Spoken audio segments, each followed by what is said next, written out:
ನಮಸ್ಕಾರ, ಕರೆಂಟ್ ಅಫೇರ್ಸ್ಗೆ ಸ್ವಾಗತ. ನಾನು ಶ್ರೀನಾಥ್. ರಾಜ್ಯ ರಾಜಕೀಯದಲ್ಲಿ ದಿನದಿಂದ ದಿನಕ್ಕೆ ಹಲವಾರು ಹೈಡ್ರಾಮಾಗಳು ಕ್ರಿಯೇಟ್ ಆಗ್ತಾ ಇದೆ.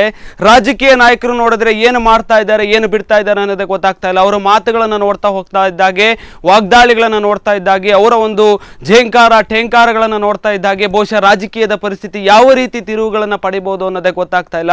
ಇನ್ನೊಂದು ಕಡೆ ರಾಜ್ಯ ಸರ್ಕಾರ ತಮ್ಮ ಒಂದು ಸಾಧನೆಗಳ ಒಂದು ಪುಸ್ತಕವನ್ನು ಕೂಡ ಬಿಡುಗಡೆ ಮಾಡಿದೆ. 100 ದಿನದ ಒಂದು ರಾಜ್ಯಭಾರದಲ್ಲಿ ಹಲವಾರು ಸಾಧನೆಗಳು ಅನ್ನುವಂಥ ಒಂದು ಟ್ಯಾಗ್ಲೈನ್ ಅಡಿಯಲ್ಲಿ ಸಾಕಷ್ಟು ಮಾಡಿರ್ತಕ್ಕಂಥ ಒಂದು ಯೋಜನೆಗಳು, ನೆರೆ ಪರಿಹಾರವನ್ನು ಕೊಟ್ಟಿರ್ತಕ್ಕಂಥ ಒಂದು ರೀತಿ ನೀತಿಗಳು, ಇದೆಲ್ಲದರ ಬಗ್ಗೆ ಸಂಪೂರ್ಣವಾದಂಥ ಸಮಗ್ರವಾದಂಥ ಒಂದು ಮಾಹಿತಿಗಳನ್ನು ನೀಡುವುದರ ಮುಖಾಂತರವಾಗಿ ಒಂದು ಸಾಧನೆಯ ಪುಸ್ತಕವನ್ನು ಕೂಡ ಬಿಡುಗಡೆ ಮಾಡಿ ಬೀಗಿಕೊಂಡಿದೆ. ಇನ್ನೊಂದು ಕಡೆಗಳಲ್ಲಿ ಕಾಂಗ್ರೆಸ್ ಮತ್ತು JDSನ ನಾಯಕರನ್ನು ನೋಡ್ತಾ ಹೋದರೆ ತಮ್ಮ ಒಂದು ಅಸ್ತಿತ್ವವನ್ನು ಉಳಿಸ್ಕೊಳ್ಬೇಕು ಅನ್ನುವಂಥ ಒಂದು ನಿಟ್ಟಿನಲ್ಲಿ ಅವರ ಒಂದು ಹೋರಾಟಗಳನ್ನು ನೋಡ್ತಾ ಹೋದಾಗೆ ಬಹುಶಃ ಒಂದು ಮೈಕ್ ಸಿಕ್ಕಿದಾಗ ಆಡುವಂಥ ಒಂದು ಮಾತುಗಳು, ವಾಗ್ದಾಳಿಗಳನ್ನು ಇವೆಲ್ಲವನ್ನು ಕೂಡ ನೋಡ್ತಾ ಹೋದಾಗೆ ರಾಜಕೀಯ ಪರಿಸ್ಥಿತಿ ಹಲವಾರು ತಿರುವುಗಳಿಂದ ಕೂಡಿದೆ. ಮುಂದೆ ಏನು ಆಗತ್ತೆ ಅನ್ನೋದನ್ನು ಊಹಿಸೋದಕ್ಕೂ ಕೂಡ ಅಸಾಧ್ಯವಾಗಿರ್ತಕ್ಕಂಥ ಒಂದು ಪರಿಸ್ಥಿತಿಯತ್ತ ಕರ್ನಾಟಕದ ಒಂದು ರಾಜಕೀಯ ಪರಿಸ್ಥಿತಿ ಬಂದು ನಿಂತಿದೆ. ಕರ್ನಾಟಕದ ಒಂದು ರಾಜಕೀಯವನ್ನು ನೋಡಿಕೊಂಡು ಬೇರೆ ಬೇರೆ ರಾಜ್ಯಗಳಲ್ಲಿ ಮಾತಾಡ್ತಾ ಇದ್ದಾರೆ. ಕರ್ನಾಟಕದಲ್ಲಿ ಹೀಗಿದೆ, ನಮ್ಮ ರಾಜ್ಯದಲ್ಲೂ ಕೂಡ ಇದೇ ರೀತಿಯಾದಂಥ ಒಂದು ಪರಿಸ್ಥಿತಿ ಬರ್ಬೋದು ಅನ್ನುವಂಥ ಒಂದು ನಿಟ್ಟಿನಲ್ಲಿ ಉದಾಹರಣೆಗಳನ್ನು ಕೂಡ ನೀಡ್ತಾ ಇದ್ದಾರೆ. ಒಟ್ಟಿನಲ್ಲಿ ರಾಜಕೀಯದ ಬಗ್ಗೆ ಇವತ್ತಿನ ದಿನ ಮಾತಾಡಲೇಬೇಕಾದಂಥ ಒಂದು ಅವಶ್ಯಕತೆ ಮತ್ತು ಅನಿವಾರ್ಯತೆ ಇದೆ. ಇನ್ನು ನಿಮ್ಮ ಒಂದು ಅಭಿಪ್ರಾಯಗಳನ್ನು ಕೂಡ ನೀವು ತಿಳಿಸ್ಬೋದು. ನಿಮ್ಮ ಒಂದು ಕರೆಗಳನ್ನು ಕೂಡ ನಾನು ಸ್ವೀಕರಿಸ್ತೇನೆ. ನನ್ನ ಜೊತೆ ರಾಜಕೀಯ ವಿಶ್ಲೇಷಕರಾಗಿರ್ತಕ್ಕಂಥ, ರಾಜಕೀಯದ ವಿಚಾರದಲ್ಲಿ ಸಾಕಷ್ಟು ಪಳಗಿರ್ತಕ್ಕಂಥ ಅಂತಂದರೆ ಅಧ್ಯಾಪಕರು ಕೂಡ ಆಗಿರ್ತಕ್ಕಂಥ ಕೊಕರ್ಣೆ ಸುರೇಂದ್ರನಾಥ್ ಶೆಟ್ಟರ್ ಅವರು ಇದ್ದಾರೆ. ಸರ್, ಕಾರ್ಯಕ್ರಮಕ್ಕೆ ಸ್ವಾಗತ. ಬಹುಶಃ ಒಂದು ಹಂತದಲ್ಲಿ ನೋಡ್ತಾ ಹೋದಾಗೆ ರಾಜಕೀಯದ ಒಂದು ಸ್ಥಿತಿಗತಿಗಳು, ಸ್ಥಿತ್ಯಂತರಗಳು ಇವೆಲ್ಲವನ್ನು ಕೂಡ ನೋಡ್ತಾ ಇದ್ದಾಗೆ ಸಾಕಷ್ಟು ತಿರುವುಗಳಿಂದ ಕೂಡಿದೆ ಅಂತ ಅನ್ಸೋದಿಲ್ವಾ ಅಂತ ಮೊದಲಿಗೆ? ಖಂಡಿತವಾಗಿ ಇವತ್ತು ನೀವು ಹೇಳಿದಾಗೆ ಇತ್ತೀಚಿನ ವರ್ಷಗಳೇ ನೋಡಿದಾಗ ಕರ್ನಾಟಕದಲ್ಲಿ ಒಂದು ಸುಭದ್ರವಾದ ಸರ್ಕಾರ, ಒಂದು ಶಾಂತವಾದ ಸರ್ಕಾರ ಕಾಣ್ತಾ ಇಲ್ಲ. ಅದು ಹಿಂದಿನ ಕುಮಾರಸ್ವಾಮಿ ಸರ್ಕಾರ ಇರಬಹುದು, ಇವತ್ತಿನ ಯಡಿಯೂರಪ್ಪ ಸರ್ಕಾರ ಇರಬಹುದು. ಎಲ್ಲೊಂದು ರೀತಿಯಲ್ಲಿ ಕರ್ನಾಟಕಕ್ಕೆ ರಾಜಕೀಯದ ಒಂದು ದೊಡ್ಡ ಹೈಡ್ರಾಮನ್ ಹಾಕಿದ್ರಲ್ಲ, ಅದು ಸತ್ಯ. ಯಾಕೆ ಕೇಳಿದ್ರೆ ಯಾವತ್ತು ಯಾವ ಸರ್ಕಾರ ಬಿದ್ದು ಹೋಗುತ್ತೋ ಅಥವಾ ಪಕ್ಷಗಳ ಅಸ್ತಿತ್ವದ ಪ್ರಶ್ನೆಗಳು ಕೂಡ ಇಲ್ಲಿ ಕಾಣ್ತಾ ಇದೆ. ಒಟ್ಟಿನ ನೋಡುವಾಗ ಕರ್ನಾಟಕದಲ್ಲಿ ಒಂದು ಸ್ಥಿರವಾದ ಸರ್ಕಾರ ನಮಗೆ ಕಾಣ್ತಾ ಇಲ್ಲ. ರಾಜಕೀಯ ಪಕ್ಷಗಳಲ್ಲಿ, ರಾಜಕೀಯ ವ್ಯಕ್ತಿಗಳಲ್ಲಿ, ನಾಯಕರಲ್ಲಿ ಸಾಕಷ್ಟು ಗೊಂದಲ ಇದೆ. ಮಾತ್ರ ಅಲ್ಲ, ಅವರ ಅಸ್ತಿತ್ವವನ್ನು ಉಳಿಸಿಕೊಳ್ಳುವ ಹೋರಾಟ ಕೂಡ ಮಾಡ್ತಾ ಇದ್ದಾರೆ. ಇವತ್ತು ಏನಾಗಿದೆ ಕೇಳಿದ್ರೆ, ಪಕ್ಷಗಳು ಸಿದ್ಧಾಂತವನ್ನು ಬಿಟ್ಟು ತಮ್ಮ ಒಂದು ವೈಯಕ್ತಿಕವಾದ ಸ್ಥಾನಮಾನ ಏನಿದೆ, ತಮ್ಮ ವರ್ಚಸ್ಸನ್ನು ಬೀರ್ಲಿಕ್ಕೆ ಹೆಚ್ಚು ಕಾಣ್ತಾ ಇದ್ದಾವೆ. ಅಂದ್ರೆ ಅದು ರಾಷ್ಟ್ರೀಯ ಪಕ್ಷಗಳಾದಂಥ ಕಾಂಗ್ರೆಸ್ ಇರ್ಬೋದು, ಬಿಜೆಪಿ ಇರ್ಬೋದು, ಅಥವಾ ಸೋಕಾಲ್ಡ್ ಪ್ರಾದೇಶಿಕ ಪಕ್ಷವಾದಂಥ JDS ಇರ್ಬೋದು. ಒಟ್ಟಿನಲ್ಲಿ ಕರ್ನಾಟಕದಲ್ಲಿ ಒಂದು ಗೊಂದಲಮಯವಾದ ವ್ಯವಸ್ಥೆ ಇದೆ. ಅಂದ್ರೆ ನೀವು ಹೇಳಿದಾಗೆ ಒಂದು ರೀತಿಯಲ್ಲಿ ಹೊರಗಿನವರು ನಮ್ಮನ್ನು ಸೈಟ್ ಮಾಡೋ ದೃಷ್ಟಿ ಬಂದಿದೆ ಇವತ್ತು. ಯಾಕೆ ಕರ್ನಾಟಕದಲ್ಲಿ ಈ ಸ್ತರದಲ್ಲಿ ಇದೆ, ಅಥವಾ ಯಾವತ್ತು ಯಡಿಯೂರಪ್ಪನವರು ಬಿದ್ದು ಹೋಗ್ತಾರೋ ಗೊತ್ತಿಲ್ಲ, ಅಥವಾ ಇನ್ನೊಂದು ರೀತಿಯಲ್ಲಿ ನೀವು ಹೇಳಿದಾಗೆ ಪ್ರತಿ ನಾಯಕರುಗಳು ಕೂಡ ಅವರದ್ದೇ ಒಂದು ಅಸ್ತಿತ್ವ, ತಾವು ತಮ್ಮ ಅಸ್ತಿತ್ವವನ್ನು ತೋರಿಸಿಕೊಳ್ಳುವ ಒಂದು ಹೈ ಡ್ರಾಮಾ ಕೂಡ ಕರ್ನಾಟಕದಲ್ಲಿ ನಡೀತಾ ಇದೆ. ಒಟ್ಟಿನಲ್ಲಿ ಕರ್ನಾಟಕಕ್ಕೆ ಆರೋಗ್ಯವಲ್ಲದ ಒಂದು ರಾಜಕೀಯ ಇವತ್ತು ನಡೀತಾ ಇದೆ ಅಂತ ನನಗನ್ಸುತ್ತೆ ಮೊದಲ ನೋಟದಲ್ಲಿ. ಮತ್ತೆ ಇನ್ನೊಂದು ವಿಚಾರ ಕೂಡ ನಾನು ಪ್ರಸ್ತಾಪ ಮಾಡಿದೆ, ಏನು ಅಂತಂದ್ರೆ ಬಿಜೆಪಿ 100 ದಿನದ ಒಂದು ಆಡಳಿತದ ಒಂದು ಸಂಭ್ರಮದಲ್ಲಿ 100 ದಿನದ ಆಡಳಿತ ಸಾಧನೆಗಳು 106 ಅನ್ನುವಂಥ ಒಂದು ಟ್ಯಾಗ್ಲೈನ್ ಅಡಿಯಲ್ಲಿ ಒಂದು ಪುಸ್ತಕವನ್ನು ಕೂಡ ಬಿಡುಗಡೆ ಮಾಡಿದೆ. ಆ ಒಂದು ಪುಸ್ತಕದಲ್ಲಿ ನೆರೆ ಪರಿಹಾರವನ್ನು ಕೊಟ್ಟಿರ್ತಕ್ಕಂಥ ಒಂದು ರೀತಿ ನೀತಿಗಳು, ಅದೇ ರೀತಿಯಲ್ಲಿ ಸಾಕಷ್ಟು ಅಭಿವೃದ್ಧಿ ಯೋಜನೆಗಳು, ಕಾಮಗಾರಿಗಳು, ಇದೆಲ್ಲದರ ಬಗ್ಗೆ ಒಂದು ಮಾಹಿತಿ, ನಂತರ ಮುಂದೆ ಆಗಬೇಕಾದಂಥ ಒಂದು ಕೆಲಸಗಳು, ಇದೆಲ್ಲದರ ಬಗ್ಗೆ ಒಂದು ಪುಸ್ತಕವನ್ನು ಬಿಡುಗಡೆ ಮಾಡಿರ್ತಕ್ಕಂಥದ್ದು. ಈ ಕುರಿತಾಗಿ ಏನು ಹೇಳ್ತೀರಿ ಅಂತ? ಅಂದ್ರೆ ಅಗತ್ಯವಾಗಿ ಯಾಕೆ ಕೇಳಿದ್ರೆ, ಹಿಂದೆ ಎಲ್ಲರೂ ಇತಿಹಾಸದಲ್ಲಿ ಇಂಥ ಒಂದು ಅಗತ್ಯ ಅಂತ ಯಾಕೆ ಕೇಳಿದ್ರೆ, ಯಡಿಯೂರಪ್ಪನವರು ಸರ್ಕಾರ ಬಂದು 100 ದಿನ ಆಯ್ತು. ಆದ್ರೆ 100 ದಿನವೂ ಕೂಡ ಅವರಿಗೂ ನೆಮ್ಮದಿ ಇರಲಿಲ್ಲ, ಜನರಿಗೂ ನೆಮ್ಮದಿ ಇರಲಿಲ್ಲ, ರಾಜ್ಯಕ್ಕೂ ನೆಮ್ಮದಿ ಇರಲಿಲ್ಲ ಅಂತ ಸ್ಥಿತಿ ಇತ್ತು. ಇದೇನೇ ಕೇಳಿದ್ರೆ, ಯಡಿಯೂರಪ್ಪನವರಿಗೆ ಸದ್ಯದಲ್ಲಿ ಇನ್ನೊಂದು ಚುನಾವಣೆ ಎದುರಿಸಬೇಕಾಗತ್ತೆ. ನಿಮ್ಗೆ ಗೊತ್ತಿದೆ, ಅವರ ಭವಿಷ್ಯ ನಿಂತಿರುವಂತಹದ್ದು ಡಿಸೆಂಬರ್ನಲ್ಲಿ ನಡೀಬೇಕಾದಂತ ಈ ಉಪಚುನಾವಣೆ. ಸುಮಾರು 15-17 ಸ್ಥಾನಗಳಿಗೆ ಭರ್ತಿ ಆಗಬೇಕಾಗತ್ತೆ. ಸೊ ಇದೇನಾಯ್ತು, ಏನಾಯ್ತು, ಹೈಕಮಾಂಡ್ ಕೂಡ, ಬಿಜೆಪಿ ಹೈಕಮಾಂಡ್ ಕೂಡ ಸಂಪೂರ್ಣವಾದ ಜವಾಬ್ದಾರಿ ಈ ಒಂದು ಸಂದಿಗ್ಧ ಸ್ಥಿತಿಯಲ್ಲಿ ಯಡಿಯೂರಪ್ಪನ ಹಾಕಿದ್ದಾರೆ. ಅವಾಗ ಅವ್ರಿಗೇನಾಯ್ತು, ಇದನ್ನೆಲ್ಲವನ್ನು ಕೂಡ ಅದು ಕಾಂಗ್ರೆಸ್ ಕೂಡ, ಅಥವಾ ಕಾಂಗ್ರೆಸ್ JDS ಅಂತ ಹೇಳ್ತಾ ಇಲ್ಲ, ಕಾಂಗ್ರೆಸ್ ಯಾವ ರೀತಿಯಾಗಿ ಯಡಿಯೂರಪ್ಪನವರು ದಾರಿ ತಪ್ಪಿಸಬಹುದು ಅಥವಾ ಯಾವ ರೀತಿಯಾಗಿ ಮಣಿಸಬೇಕನ್ನುವ ಒಂದು ಪ್ಲಾನ್ ಮಾಡ್ತಾ ಇದ್ದಾರೆ, ಒಂದು ಯೋಜನೆಯಲ್ಲಿ ಕೂಡ ಇದ್ದಾರೆ. ಅವರ ಬಗ್ಗೆ ಮತ್ತೆ ಮಾತಾಡೋಣ. ಆದ್ರೆ ಯಾಕೆ ಇದನ್ನು ನಾವು ಮುಚ್ಚಿಡಬೇಕಾಗತ್ತೆ ಅಥವಾ ನಮ್ಮ ಸಾಧನೆ ಏನು ಜನರಿಗೆ ತಿಳಿಸಬೇಕಾದ ಅಗತ್ಯತೆ ಇದೆ. ಸುಮ್ಮನೆ ನಾವು ಒಂದು ಬಾಯ್ದಾರ ಹೇಳಿದ ಜನ ನಂಬುವ ಸ್ಥಿತಿ ಇಲ್ಲ, ಅದನ್ನೊಂದು ಬ್ಲಾಕ್ ಅಂಡ್ ವೈಟ್ ನಲ್ಲಿ ಲಿಖಿತ ರೂಪದಲ್ಲಿ ಜನರಿಗೆ ತಲುಪಿಸಬೇಕಾಗತ್ತೆ. ಈ 100 ದಿನಗಳಲ್ಲಿ ನಾವು ಏನ್ ಮಾಡಿದ್ದೇವೆ, ನೀವು ಹೇಳಿದಾಗೆ ನೆರೆ ಪರಿಹಾರ ಎಷ್ಟು ಜನರಿಗೆ ಕೊಟ್ಟಿದ್ದೇವೆ, ಯಾವ ರೀತಿ ಕೊಡ್ತಾ ಇದ್ದೇವೆ, ಅಥವಾ ಮುಂದಿನ ಯೋಜನೆಗಳೇನು, ಅಥವಾ ಹೈಫೈ ದೊಡ್ಡ ದೊಡ್ಡ ಯೋಜನೆಗಳು ಕೊಡ್ಲಿಕ್ಕೆ ಇದ್ದೇವೆ ಅನ್ನುವ ಒಂದು ಆಶಾಭಾವನೆಯನ್ನು ಜನರಿಗೆ ಕೊಡಬೇಕಾಗತ್ತೆ. ಆ ದೃಷ್ಟಿಯಿಂದ ಸಡನ್ ಆಗಿ ಅವರು ಏನ್ ಮಾಡಿದ್ರು, 100 ದಿನಗಳಲ್ಲಿ ಯಡಿಯೂರಪ್ಪನವರು ಅಥವಾ ಬಿಜೆಪಿ ಸರ್ಕಾರ ಸಾಧನೆಯ ಒಂದು ಪಟ್ಟಿಯನ್ನು ಹೊರಗೆ ಹಾಕಿದ್ದಾರೆ. ಅದರ ನೀವು ಮತ್ತೆ ಅದನ್ನು ವಿಮರ್ಶೆ ಮಾಡೋಣ ಅಂದ್ರೆ ಅದ್ರ ಮಾಡಿದ್ದೆಲ್ಲವೂ ಕೂಡ ಯಶಸ್ವಿ ಆಗಿದೆ ಅಥವಾ ಎಲ್ಲವೂ ಕೂಡ ಜನರಿಗೆ ತಲುಪಿದೆ ಅಂತ ಅರ್ಥ ಅಲ್ಲ, ಅದರಲ್ಲಿ ಕೂಡ ಎಷ್ಟೋ ತಲುಪದಿದೆ. ಆದ್ರೆ ಜನರಿಗೆ ಒಂದು ನಾವು ಏನು ಮಾಡಿದ್ದೇವೆ, ಭರವಸೆ ಕೊಟ್ಟಿದ್ದೇವೆ, ಅದನ್ನು 100 ದಿನಗಳಲ್ಲಿ ಈಡೇರಿಸ್ತಾ ಇದ್ದೇವೆ ಅನ್ನುವುದನ್ನು ಮನವರಿಕೆ ಮಾಡುವ ದೃಷ್ಟಿಯಿಂದಲೇ ಇದು ಕೊಟ್ಟಿದ್ದಾರೆ. ಬಿಟ್ರೆ ಮತ್ಯಾವ ಒಂದು ಸಾಧನೆಯ ಒಂದು ಇನ್ನೊಂದು ಪ್ರತಿಫಲ ಅಂತ ನಾನು ಹೇಳ್ತಾ ಇಲ್ಲ, ಇದು ಖಂಡಿತವಾಗಿ.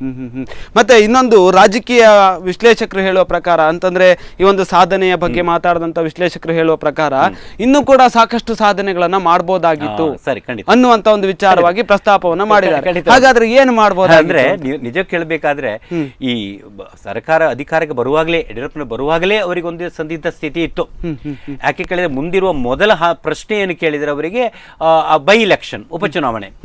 ಸೊ ಮಾತ್ರ ಅಲ್ಲ, ಅವರ ಪಕ್ಷದ ಒಳಗೆ ಕೂಡ ಸಾಕಷ್ಟು ಭಿನ್ನಮತ ಸ್ಫೋಟ ಆಯಿತು. ಅದರಲ್ಲ ಅನರ್ಹ ಶಾಸಕರಿಗೆ ಯಾವ ರೀತಿಯಾಗಿ ನಾವು ಮನ್ನಣೆ ಕೊಡಬೇಕಾಗತ್ತೆ, ಇದೆಲ್ಲ ಗೊಂದಲದಲ್ಲಿ ಇದ್ರು. ಮಾತ್ರ ಅಲ್ಲ, ಇನ್ನೊಂದು ಬಂದಂತ ಅವರು ಅಧಿಕಾರ ಬಂದಂತ ಕಾಲವೂ ಆಗಿತ್ತು. ಒಂದು ಏನಾಯ್ತು ಕೇಳಿದ್ರೆ ಅತಿವೃಷ್ಟಿಯಿಂದಾಗಿ ಸಾಕಷ್ಟು ಅನಾಹುತಗಳಾಯ್ತು. ಆಗಿದ್ದಾಗೆ ಮಳೆ ಬರ್ತಾ ಇತ್ತು. ಸೊ ಅದರಿಂದ ಬೆಳೆ ಹಾನಿ ಆಯಿತು. ರೈತರುಗಳು ಒಂದು ಕಡೆಯಿಂದ ಧ್ವನಿ ಎತ್ತಾ ಇದ್ದಾರೆ. ಅಥವಾ ಹಲವಾರು ನಿರುದ್ಯೋಗ ಸಮಸ್ಯೆಗಳು ಕೂಡ ಕರ್ನಾಟಕದಲ್ಲಿ ತಲೆದೋರ್ತಾ ಇದೆ. ಇದಕ್ಕೆಲ್ಲ ಪರಿಹಾರ ಕಂಡುಕೊಳ್ಬೇಕಾದಂತ ಒಂದು ಪ್ರಥಮ ಹೆಜ್ಜೆ ಯಡಿಯೂರಪ್ಪನ ಇಡಬೇಕಿತ್ತು. ಆದ್ರೆ ಅವರಿಗೆ ಸ್ಪಷ್ಟವಾದ ನಿರ್ಧಾರ ತೆಗೊಳ್ಳುವ ಒಂದು ಅನುಕೂಲತೆ ವಾತಾವರಣ ಇಲ್ಲಿ ಸೃಷ್ಟಿಯಾಗಲಿಲ್ಲ. ಯಾಕೆ ಕೇಳಿದ್ರೆ ಹೈಕಮಾಂಡ್ ಕೂಡ ಪೂರ್ತಿಯಾಗಿ ಅವರಿಗೆ ಸ್ವಾತಂತ್ರ್ಯ ಕೊಡಲಿಲ್ಲ. ನಿಮಗೆ ಗೊತ್ತಿದೆ, ಪಕ್ಷದ ರಚನೆಯಲ್ಲಿ ಇರಬಹುದು, ಮಂತ್ರಿಗಳ ಹಂಚುವಿಕೆಯಲ್ಲಿ ಇರಬಹುದು, ಅಥವಾ ಅನರ್ಹ ಶಾಸಕರಿಗೆ ಮುಂದೆ ಸ್ಥಾನ ಕೊಡಬೇಕು ಬೇಡ ಅನ್ನೋ ದೃಷ್ಟಿಯಲ್ಲಿ ಹಲವಾರು ಲಿಮಿಟೇಷನ್ಸ್ ಗಳನ್ನು ಹೈಕಮಾಂಡ್ ಏನ್ ಮಾಡ್ತು, ಯಡಿಯೂರಪ್ಪನ ಮೇಲೆ ಹಾಕ್ತಾ ಬಂತು. ಆವಾಗ ಯಡಿಯೂರಪ್ಪನವರ ಕೈ ಕೂಡ ಕಡ್ದಾಗಾಯ್ತು. ಎಲ್ಲೋ ನನ್ನನ್ನು ಮುಳುಗಿಸಿ ಬಿಡ್ತಾರೋ ಅಥವಾ ಇನ್ನೇನು ಯೋಚನೆ ಇನ್ನೂ ಒಂದು ಗೊಂದಲದಲ್ಲಿ ಯಡಿಯೂರಪ್ಪನವರು ಸರ್ಕಾರ ನಡೆಸಬೇಕಾದಂತ ಮನಸ್ಥಿತಿ ಬಂತು. ಇದೇನಾಯ್ತು, ಯಡಿಯೂರಪ್ಪನವರಿಗೆ ತಾನು ಹೋಗ್ಬೇಕಾದಂತ ಸ್ಪೀಡ್ ನಲ್ಲಿ ಹೋಗ್ಲಿಕ್ಕೆ ಆಗ್ಲಿಲ್ಲ. ಖಂಡಿತ. ಇನ್ನೊಂದು ಯಡಿಯೂರಪ್ಪನವರ ಪ್ಲಸ್ ಏನು ಕೇಳಿದ್ರೆ, ಒಂದು ರೀತಿಯಲ್ಲಿ ಕಾಂಗ್ರೆಸ್ ಬಲಿಷ್ಠವಾಗಿ ಅದನ್ನು ಎದುರಿಸಲಿಕ್ಕೆ ತಾಕತ್ತಿದ್ರೆ ಯಡಿಯೂರಪ್ಪನವರು ಇದಾಗಲೇ ತಲೆ ತಗ್ಗಿಸಬೇಕಿತ್ತು. ಆದ್ರೆ ಏನಾಯ್ತು, ಇವರಿಗೆ ಅನುಕೂಲವಾದ ಸ್ಥಿತಿ ಕಾಂಗ್ರೆಸ್ ನಲ್ಲಿ ಬಂತು, ಯಡಿಯೂರಪ್ಪನವರಿಗೆ ಅನುಕೂಲವಾದ ಸ್ಥಿತಿ. ನಿಮ್ಗೆ ಗೊತ್ತಿದೆ, ಕಾಂಗ್ರೆಸ್ ಕೂಡ ಆ ಸ್ಥಿತಿಯಲ್ಲಿ ಇಲ್ಲ. ಎಲ್ಲೋ ಅಲ್ಲಿ ಏನಾಯ್ತು, ನಾವು ಮತ್ತೆ ಚರ್ಚೆ ಮಾಡೋಣ. ಅಲ್ಲಿ ಸಿದ್ದರಾಮಯ್ಯವರು ಏಕಾಂಗಿಯಾಗಿ ಇಡೀ ಕರ್ನಾಟಕದಲ್ಲಿ ಕಾಂಗ್ರೆಸ್ ಅನ್ನು ಮುನ್ನಡೆಸಬೇಕಾದಂತ ಸ್ಥಿತಿ ಇದೆ. ಅವರ ಬಲಗೈಯಾಗಿ ನಿಂತಬೇಕಾದಂತ, ಇನ್ನೊಂದು ಧ್ರುವದಲ್ಲಿ ಶಕ್ತಿ ಮಾಡಬೇಕಾದಂತ ಶಿವಕುಮಾರ್ ಅವರು, ನಿಮ್ಗೆ ಗೊತ್ತಿದೆ ಅವರ ಸ್ಥಿತಿ ಏನಾಯ್ತು ಅಂತ. ಆ ಸ್ಥಿತಿಯಲ್ಲಿ DKC ಅವರು ನಿಂತರು. ಸೊ ಇಡೀ ಒಂದು ಜವಾಬ್ದಾರಿ ವಿರೋಧ ಪಕ್ಷದ ನಾಯಕನಾಗಿ, ಕಾಂಗ್ರೆಸ್ಸಿನ ಒಬ್ಬ ನಾಯಕನಾಗಿ ಇಡೀ ಕರ್ನಾಟಕದಲ್ಲಿ ಕಾಂಗ್ರೆಸ್ಸಿಗೆ ಜೀವ ತುಂಬಿಸಬೇಕಾದ ಕೆಲಸ ಸಿದ್ದರಾಮಯ್ಯ ಬಂತು. ಆದ ಕಾರಣ ಇವತ್ತು ಸಿದ್ದರಾಮಯ್ಯವರು ಜಿಲ್ಲೆಗಳಿಗೆ ಸಂದರ್ಶನ ಮಾಡಬೇಕಾಗತ್ತೆ, ನಿರಂತರವಾಗಿ ಯಡಿಯೂರಪ್ಪನ ವಿರುದ್ಧ ವಾಗ್ದಾಳಿ ಮಾಡಬೇಕಾಗತ್ತೆ. ಬಿಜೆಪಿಯ ಅಸಮರ್ಥತೆಯನ್ನು ಅದನ್ನು ಬಿಂಬಿಸುವಂತ ಕೆಲಸ ಇವತ್ತು ಏಕಾಂಗಿಯಾಗಿ ಮಾಡ್ತಾ ಇದ್ದಾರೆ. ಅದು ಆಶ್ಚರ್ಯ ನೋಡಿ.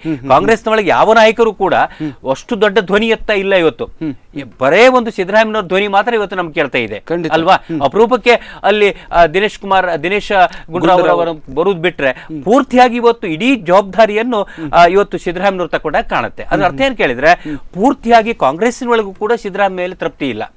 ಅಂದ್ರೆ ಈ ಒಂದು ಇವತ್ತು JDS ಮತ್ತೆ ಮಾತಾಡೋಣ, JDS ಸ್ಥಿತಿ ಇನ್ನೂ ಗಂಭೀರ ಆಗಿದೆ. ಅದ್ರ ಅರ್ಥ ಏನ್ ಕೇಳಿದ್ರೆ, ಒಟ್ಟಿನಲ್ಲಿ ಈ ಒಂದು ವಿರೋಧ ಪಕ್ಷಗಳ ಒಂದು ವೀಕ್ನೆಸ್ ಯಡಿಯೂರಪ್ಪನವರಿಗೆ ಸ್ವಲ್ಪ ಜೀವ ತಂದಿದೆ. ಇಲ್ಲದಿದ್ರೆ ತುಂಬಾ ಕಷ್ಟ ಇತ್ತು. ಒಂದು ವೇಳೆ ದಿನೇಶ್ ಗುಂಡೂರಾವ್ ಜೊತೆಗೆ ಸಿದ್ದರಾಮಯ್ಯ, DK ಶಿವಕುಮಾರ್ ಇವರೆಲ್ಲರೂ ಕೂಡ ರಾಮಲಿಂಗಾರೆಡ್ಡಿ ಏಕಾಂಗಿಯಾಗಿ ಒಂದು ದೊಡ್ಡ ಪ್ರಬಲವಾದ ವಿರೋಧ ವ್ಯಕ್ತಪಡಿಸಿದ್ರೆ ಅಥವಾ ಆ ಒಂದು ಸಾಮರ್ಥ್ಯವನ್ನು ತೋರ್ಲಿಕ್ಕೆ ಒಂದು ಅವಕಾಶ ಬಂದಿದ್ರೆ ಇವತ್ತು ಯಡಿಯೂರಪ್ಪನವರಿಗೆ ಇಷ್ಟು ದೊಡ್ಡ ತಲೆ ಎತ್ಕೊಂಡು ನಿಂತಲಿಕ್ಕೆ ಆಗುದು ಸಾಧ್ಯನೇ ಇಲ್ಲ. ಖಂಡಿತವಾಗಿ ಬೈ ಎಲೆಕ್ಷನ್ ಅನ್ನು ಇವತ್ತು ಏನ್ ಕಟ್ಟಿದ್ರೆ, ಬೈ ಎಲೆಕ್ಷನ್ ನಲ್ಲಿ ಎದುರಿಸಲಿಕ್ಕೆ ಕಾಂಗ್ರೆಸ್ಸಿಗೂ ಒಂದು ಏಕ ಮನಸ್ಸಿಲ್ಲ ಅಥವಾ JDS ನವರಿಗೆ ಇವಾಗಲೇ ಕಳ್ಕೊಂಡಿದ್ದಾರೆ. ಸೊ ಎಲ್ಲೋ ಒಂದು ರೀತಿಯಲ್ಲಿ ಈ ಮಧ್ಯದಲ್ಲಿ ಯಡಿಯೂರಪ್ಪನವರು ತಮ್ಮದೇ ಆದ ಒಂದು ಗಿಮಿಕ್ ಮಿಕ್ಸ್ ಅನ್ನು ಮಾಡ್ತಾ ಇದ್ದಾರೆ. ಯಾಕೆ ಕೇಳಿದ್ರೆ ಇಡೀ ಕರ್ನಾಟಕದಲ್ಲಿ ಎಲ್ಲಿ ಕೂಡ ಹಣಕಾಸಿನ ಕೊರತೆ ಇಲ್ಲ, ಯೋಜನೆಗಳನ್ನು ಮಾಡ್ತಾ ಇದ್ದೇವೆ, ಹಲವಾರು ಯೋಜನೆಗಳು ನಮ್ಮ ಮುಂದೆ ಇದೆ.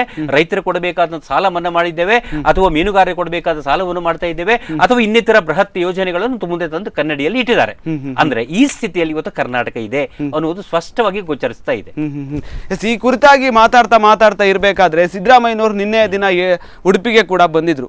ಉಡುಪಿಗೆ ಬಂದಂತಹ ಸಂದರ್ಭದಲ್ಲಿ ಸಾಕಷ್ಟು ಬಿಜೆಪಿ ವಿರುದ್ಧ ವಾಗ್ದಾಳಿಯನ್ನು ಕೂಡ ಮಾಡಿದ್ರು. ಮತ್ತು ಅದೇ ರೀತಿಯಲ್ಲಿ ಟಿಪ್ಪು ಸುಲ್ತಾನ್ನ ವಿಚಾರವಾಗಿ ಕೂಡ ಸಮರ್ಥನೆಯನ್ನು ಕೂಡ ಮಾಡಿಕೊಂಡ್ರು. ಬಿಜೆಪಿಯವರು ಯಾರು ಕೂಡ ಸ್ವಾತಂತ್ರ್ಯ ಹೋರಾಟವನ್ನ ಮಾಡಿದವರಲ್ಲ, ಕಾಂಗ್ರೆಸ್ನವರು ಸ್ವಾತಂತ್ರ್ಯ ಹೋರಾಟವನ್ನ ಮಾಡಿದ್ದು. ಸಾವರ್ಕರ್ ಅವರ ಬಗ್ಗೆ ಕೂಡ ಸಮರ್ಥನೆಯನ್ನ ಮಾಡಿಕೊಂಡ್ರು. ಅವರದ್ದೇ ಹೇಳಿಕೆಗಳನ್ನ ಅವ್ರು ಸಮರ್ಥನೆ ಮಾಡಿಕೊಳ್ಳುವಂತ ವಿಚಾರಗಳೆಲ್ಲವೂ ಕೂಡ ಆಯ್ತು. ಈ ಕುರಿತಾಗಿ ಕೂಡ ಒಂದು ವಿಜುವಲ್ಸ್ಗಳನ್ನು ಕೂಡ ನೋಡ್ಕೊಂಡು ಬರಬೇಕಾದಂತ ಒಂದು ಅವಶ್ಯಕತೆ ಇದೆ ಅಂತ ಒಂದು ಆರ್ಡರ್ಸ್ ಮಾಡಬೇಕು ಅಂತ ಹೇಳಿದ್ರು. ಆರ್ಡರ್ಸ್ ಬೇಡ, ವಿಲ್ ಕನ್ಸಿಡರ್ ಇಟ್ ಅಂತ ಹೇಳಿದ್ದಾರೆ. ಹಿನ್ನಡೆ ಹೆಂಗಾಗ್ತದೆ ಅದು?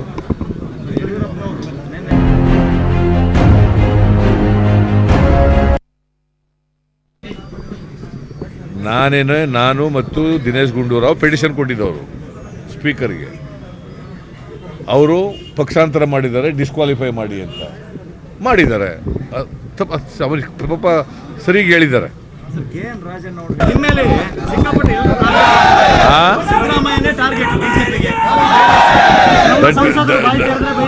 That means to say they are afraid of me. ನನ್ ಕಂಡ್ರೆ ಭಯ ಅವ್ರಿಗೆ.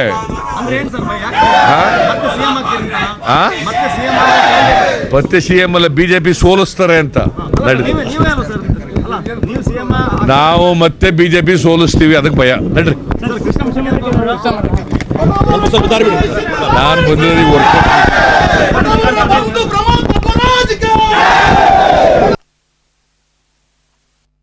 ಆಡಿಯೋ ಪ್ರಕರಣನೂ ಕೂಡ ಕನ್ಸಿಡರ್ ಮಾಡ್ತೀವಿ ಅಂತ ಹೇಳಿದ್ದಾರೆ.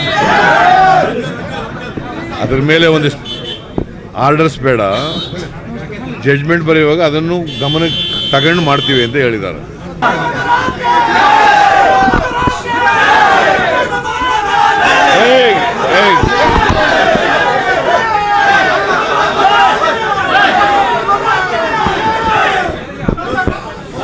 ಹಿನ್ನಡೆ ಅಲ್ಲ ಅದು. ನಾವು ಕೊಟ್ಟಿರ್ತಕ್ಕಂಥ ಆಡಿಯೋ ಟೇಪ್ ಇದೆಯಲ್ಲ, ಅದನ್ನು ಕೂಡ ಕನ್ಸಿಡರ್ ಮಾಡ್ತೀವಿ ಅಂತ ಹೇಳಿದ್ದಾರೆ ಸುಪ್ರೀಂ ಕೋರ್ಟ್ನವರು. ಹೆಂಗೆ ಹಿನ್ನಡೆ ಆಗುತ್ತೆ? ಆರ್ಡರ್ಸ್ ಮಾಡಿಲ್ಲ ಅಷ್ಟೇನೆ, ಅದ್ರ ಮೇಲೆ ಆರ್ಡರ್ಸ್ ಮಾಡಬೇಕು ಅಂತ ಒಂದು ಆರ್ಡರ್ಸ್ ಮಾಡಬೇಕು ಅಂತ ಹೇಳಿದರು.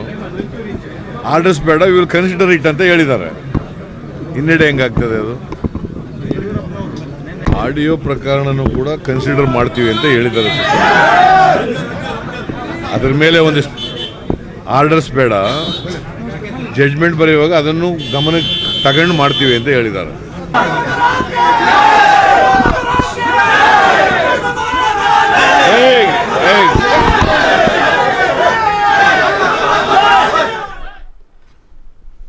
ಇವಿಷ್ಟು ಸಿದ್ದರಾಮಯ್ಯನವರು ಹೇಳಿರ್ತಕ್ಕಂಥ ಮಾತುಗಳು. ಇನ್ನು ಕೂಡ ಈ ಉಡುಪಿಯ ವಿಚಾರವಾಗಿ ಸಾಕಷ್ಟು ಮಾತಾಡಲಿಕ್ಕಿದೆ. ಅವ್ರ ಹಿಂದೆ ಸಭಾಪತಿಯವರಿದ್ದಾರೆ, ಜೊತೆಗೆ ಪ್ರಮೋದ್ ಮಧ್ವರಾಜ್ ಅವರಿದ್ದಾರೆ, ಅದರ ಜೊತೆಗೆ ವಿನಯ್ ಕುಮಾರ್ ಸೊರಕೆ ಅವರಿದ್ದಾರೆ. ಇವರ ಮಧ್ಯೆ ಕೂಡ ಏನು ರಾಜಕೀಯ ಭಿನ್ನಾಭಿಪ್ರಾಯಗಳಿರ್ಬೋದಾ, ಅಥವಾ ರಾಜಕೀಯದಲ್ಲಿ ಸಭಾಪತಿಯವರು ಮತ್ತೆ ಮುಂದೆ ಬರುವಂಥ ಒಂದು ಪ್ರಯತ್ನವನ್ನು ಮಾಡ್ತಾ ಇದ್ದಾರೆ? ಇದೆಲ್ಲದರ ಕುರಿತಾಗಿ ಕೂಡ ಚರ್ಚೆಯನ್ನು ಮಾಡಲಿಕ್ಕಿದೆ ಒಂದು ವಿರಾಮದ ನಂತರ. ಈಗಾಗಲೇ ಮಾತಾಡಿದ ಹಾಗೆ ಈ ಒಂದು ರಾಜಕೀಯದ ತಿರುವುಗಳು ಯಾವ ರೀತಿ ತೆರೆದುಕೊಳ್ತಾ ಹೋಗ್ತಾ ಇದೆ ಅಂತಂದ್ರೆ, ಯಾರ ಒಂದು ಅಸ್ತಿತ್ವವನ್ನು ಉಳಿಸ್ಕೊಳ್ಳೋದಕ್ಕೆ ಹೋರಾಟ ಮಾಡ್ತಾ ಇದ್ದಾರೆ ಅನ್ನೋದೇ ಗೊತ್ತಾಗ್ತಾ ಇಲ್ಲ.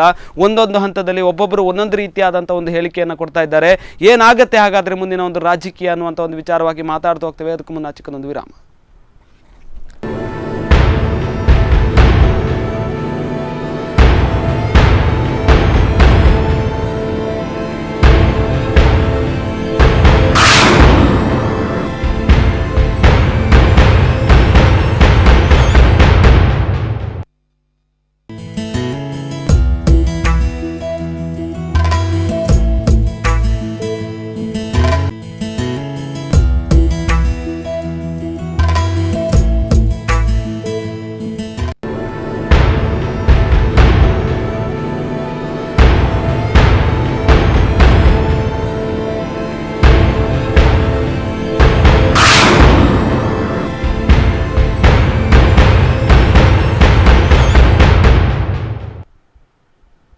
ವಿರಾಮದ ನಂತರ ಮತ್ತೆ ಸ್ವಾಗತ. ನಾವು ಮಾತಾಡ್ತಾ ಇದ್ವಿ ಒಂದು ರಾಜಕೀಯದ ತಿರುವುಗಳ ವಿಚಾರವಾಗಿ ಮಾತಾಡ್ತಾ ಇದ್ವಿ. ಯಾರು ಯಾವರ ಒಂದು ಅಸ್ತಿತ್ವವನ್ನು ಉಳಿಸ್ಕೊಳ್ಳೋದಕ್ಕೆ ಯಾವ ರೀತಿ ಪರದಾಡ್ತಾ ಇದ್ದಾರೆ, ಯಾವ ರೀತಿ ಹೋರಾಟ ಮಾಡ್ತಾ ಇದ್ದಾರೆ, ಯಾವ ರೀತಿ ಹೇಳಿಕೆಗಳನ್ನು ಕೊಡ್ತಾ ಇದ್ದಾರೆ, ಇದೆಲ್ಲದರ ಬಗ್ಗೆ ಕೂಡ ಮಾತಾಡ್ತಾ ಇದ್ವಿ.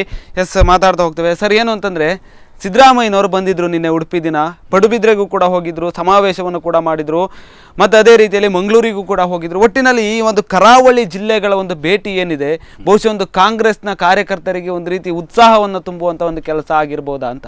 ಖಂಡಿತವಾಗಿ ನೀವು ಹೇಳಿದಾಗೆ 2019 ಚುನಾವಣೆ, ಮುಖ್ಯವಾಗಿ ಲೋಕಸಭೆ ಚುನಾವಣೆ ನಂತರದಲ್ಲಿ ಅಥವಾ ಇವನ್ ಅದರ ಹಿಂದಿನ ಒಂದು ವಿಧಾನಸಭಾ ಚುನಾವಣೆ ನಂತರದಲ್ಲಿ ಕರಾವಳಿ ಜಿಲ್ಲೆಯಲ್ಲಿ ಮುಖ್ಯವಾಗಿ ಮಂಗಳೂರು, ಉಡುಪಿ ಈ ಏರಿಯಾಗಳಲ್ಲಿ ಕಾಂಗ್ರೆಸ್ಸಿಗೆ ಎಲ್ಲೋ ಒಂದು ರೀತಿಯ ಅಸ್ತಿತ್ವ ಕಳ್ಕೊಳ್ತಾ ಇದೆಯೋ ಅನ್ನುವ ಕಳೆಗುಂದಿ ಹೋಗಿದೆ ಅಂತ ಹೇಳಬಹುದು ಖಂಡಿತವಾಗಿ. ಸೊ ಈ ಒಂದು ಸಿದ್ದರಾಮಯ್ಯನವರು ಪ್ರವೇಶ ಏನಿದೆ ನಾವು ನೋಡುವಾಗಲೇ ಗೊತ್ತಾಗುತ್ತೆ. ಅವರು ಯಾಕೆ ಬಂದ್ರೆ ಗೊತ್ತಿಲ್ಲ, ಅವರ ಆರೋಗ್ಯ ಪರೀಕ್ಷೆ ಬಂದಿದ್ರು ಅಥವಾ ಕಾಂಗ್ರೆಸ್ ಪಕ್ಷದ ಆರೋಗ್ಯ ಹೇಗಿದೆ ಅಂತ ನೋಡ್ಕೊಳ್ಳಿಕ್ಕೆ ಬಂದ್ರೆ ಗೊತ್ತಿಲ್ಲ. ಅಂದ್ರೂ ಎರಡೂ ಆಗಿದೆ ಪರೀಕ್ಷೆ, ಪಲ್ಸ್ ಚೆಕ್ ಆಗಿದೆ, ಅವರ ಪಲ್ಸು ಮಾಡ್ಕೊಂಡಿದ್ದಾರೆ, ಹಾಗೇನೆ ಕಾಂಗ್ರೆಸ್ ಕಾರ್ಯಕರ್ತರದ ಅಥವಾ ಸ್ಥಿತಿಗತಿಯ ಪಲ್ಸ್ ಕೂಡ ಚೆಕ್ ಮಾಡಿದ್ರು. ಅದು ಕಾಣುವಾಗ ನನಗನ್ಸುತ್ತೆ ಕಾರ್ಯಕರ್ತರಲ್ಲಿ ಒಂದು ಹುಮ್ಮಸ್ಸು ಉಂಟಲ್ಲ, ಝೀಲ್ ಉಂಟಲ್ಲ, ಅದು ನೋಡುವಾಗ ಎಲ್ಲೋ ಇನ್ನು ನಾವು ಮತ್ತೆ ಸ್ಫೂರ್ತಿ ತುಂಬಬೇಕಾಗತ್ತೆ ಅಂತ. ಅದಕ್ಕೆ ತಕ್ಕ ಹಾಗೆ ಸಿದ್ದರಾಮಯ್ಯನವರ ಡೈಲಾಗ್ ಯಾವಾಗಲೂ ಅದೇ ತರ ಇರುತ್ತೆ, ಮುಂದೆ ಹೇಳುವುದನ್ನು ಹೇಳ್ಕೊಂಡು ಹಿಂದೆ ನೋಡ್ತಾರೆ ಅಂತ ಏನೋ ಹೊಡ್ಕೊಂಡು. ಅದ ರೀತಿಯಲ್ಲಿ ಒಂದು ರೀತಿಯ ಜೀವ ತುಂಬುವ ಕೆಲಸವನ್ನು ಮಾಡಿದ್ರು ಅಂತ ಕಾಣುತ್ತೆ. ಇನ್ನೊಂದು ಮುಖ್ಯವಾಗಿ ಕಾಣುತ್ತೆ, ಇನ್ನೊಂದು ದೊಡ್ಡ ಹೊಡೆತ ಬಿತ್ತು ಕಾಂಗ್ರೆಸ್ಸಿಗೆ. ಯಾವಾಗ ಸಿದ್ದರಾಮಯ್ಯನವರು ದಕ್ಷಿಣ ಕನ್ನಡ ಜಿಲ್ಲೆ ಉಡುಪಿಗೆ ಬರ್ತಾರ ಅನ್ನೋ ಹೊತ್ತಿಗೆ ಅಲ್ಲಿ ಜನಾರ್ದನ್ ಪೂಜಾರಿ ಒಂದು ಸ್ಟೇಟ್ಮೆಂಟ್ ಕೊಟ್ಟರು. ಅಂದ್ರೆ ಮೂಲ ಕಾಂಗ್ರೆಸ್ಸಿಗರಾದಂಥ, ಕಾಂಗ್ರೆಸ್ ಅನ್ನು ಹೆಚ್ಚು ಒಪ್ಪಿಕೊಂಡಂತ ಜನಾರ್ದನ್ ಪೂಜಾರಿಯವರು ಸಿದ್ದರಾಮಯ್ಯನವರಿಗೆ ವಿರುದ್ಧವಾಗಿಯೇ ಕಾಂಗ್ರೆಸ್ಸಿಗೆ ಶನಿ ಅನ್ನುವ ಅರ್ಥದಲ್ಲಿ ಒಂದು ಸ್ಟೇಟ್ಮೆಂಟ್ ಕೊಟ್ಟರು. ಇದನ್ನು ಅವರು ಎಲ್ಲೂ ಕೂಡ ಉಲ್ಲೇಖಿಸಲಿಲ್ಲ. ಸಿದ್ದರಾಮಯ್ಯನವರಿಗೆ ಪತ್ರಕರ್ತರು ನಿಮ್ಮಂತ ಮಾಧ್ಯಮದವರು ಕೇಳಿದ್ರು ಪೂಜಾರಿ ಅವರು ಹೀಗೆ ಹೇಳ್ತಾ ಇದ್ದಾರೆ ಅಂತ. ಪೂಜಾರಿ ಅವರ ಬಗ್ಗೆ ಹೇಳ್ತಾ ಇರ್ತಾರ್ರಿ ಅಂತ ಹೇಳ್ಕೊಂಡು ಅವ್ರದೇ ಧಾಟಿಯಲ್ಲಿ ಅದನ್ನು ಜಾರ್ಕೊಂಡು ಬಂದ್ರು. ಏನೇ ಆಗಲಿ, ಯಾಕೆ ಕೇಳಿದ್ರೆ ಆ ಸ್ಟೇಟ್ಮೆಂಟ್ ಕೂಡ ವೆರಿ ಇಂಪಾರ್ಟೆಂಟ್ ಆಗುತ್ತೆ ಖಂಡಿತ. ಯಾಕೆ ಕೇಳಿದ್ರೆ ಇಡೀ ಒಂದು ಕಾಂಗ್ರೆಸ್ಸಿನ ಬೆಳವಣಿಗೆ ಮೇಲೆ ಅಥವಾ ಕಾರ್ಯಕರ್ತರ ಆ ಶಕ್ತಿಯ ಮೇಲೆ ಒಂದು ರೀತಿಯ ಕುಂಠಿತ ಬೀಳುವಂತ ಒಂದು ಸ್ಟೇಟ್ಮೆಂಟ್ ಆಗುತ್ತೆ. ಏನೇ ಇರಲಿ, ಇನ್ನೇನಾಯ್ತು, ಮುಂದೆ ಬಂದಾಗ ನಮಗೆ ಕಾಣುತ್ತೆ ಸಿದ್ದರಾಮಯ್ಯನವರ ಸುತ್ತಮುತ್ತ ಸೇರಿದಂತ ಜನ ನೋಡಿ, ಮುಖ್ಯವಾಗಿ ಅಲ್ಲಿ ಮಾಜಿ ಶಾಸಕರುಗಳು, ನೀವು ಇದಾಗಲಿ ಪ್ರಸ್ತಾಪ ಮಾಡಿದ್ರಿ, ಅಲ್ಲಿ ವಿನಯ್ ಕುಮಾರ್ ಸೊರ್ಕೆ ಅವರು ಹಿಂದೆ ಇದ್ರು,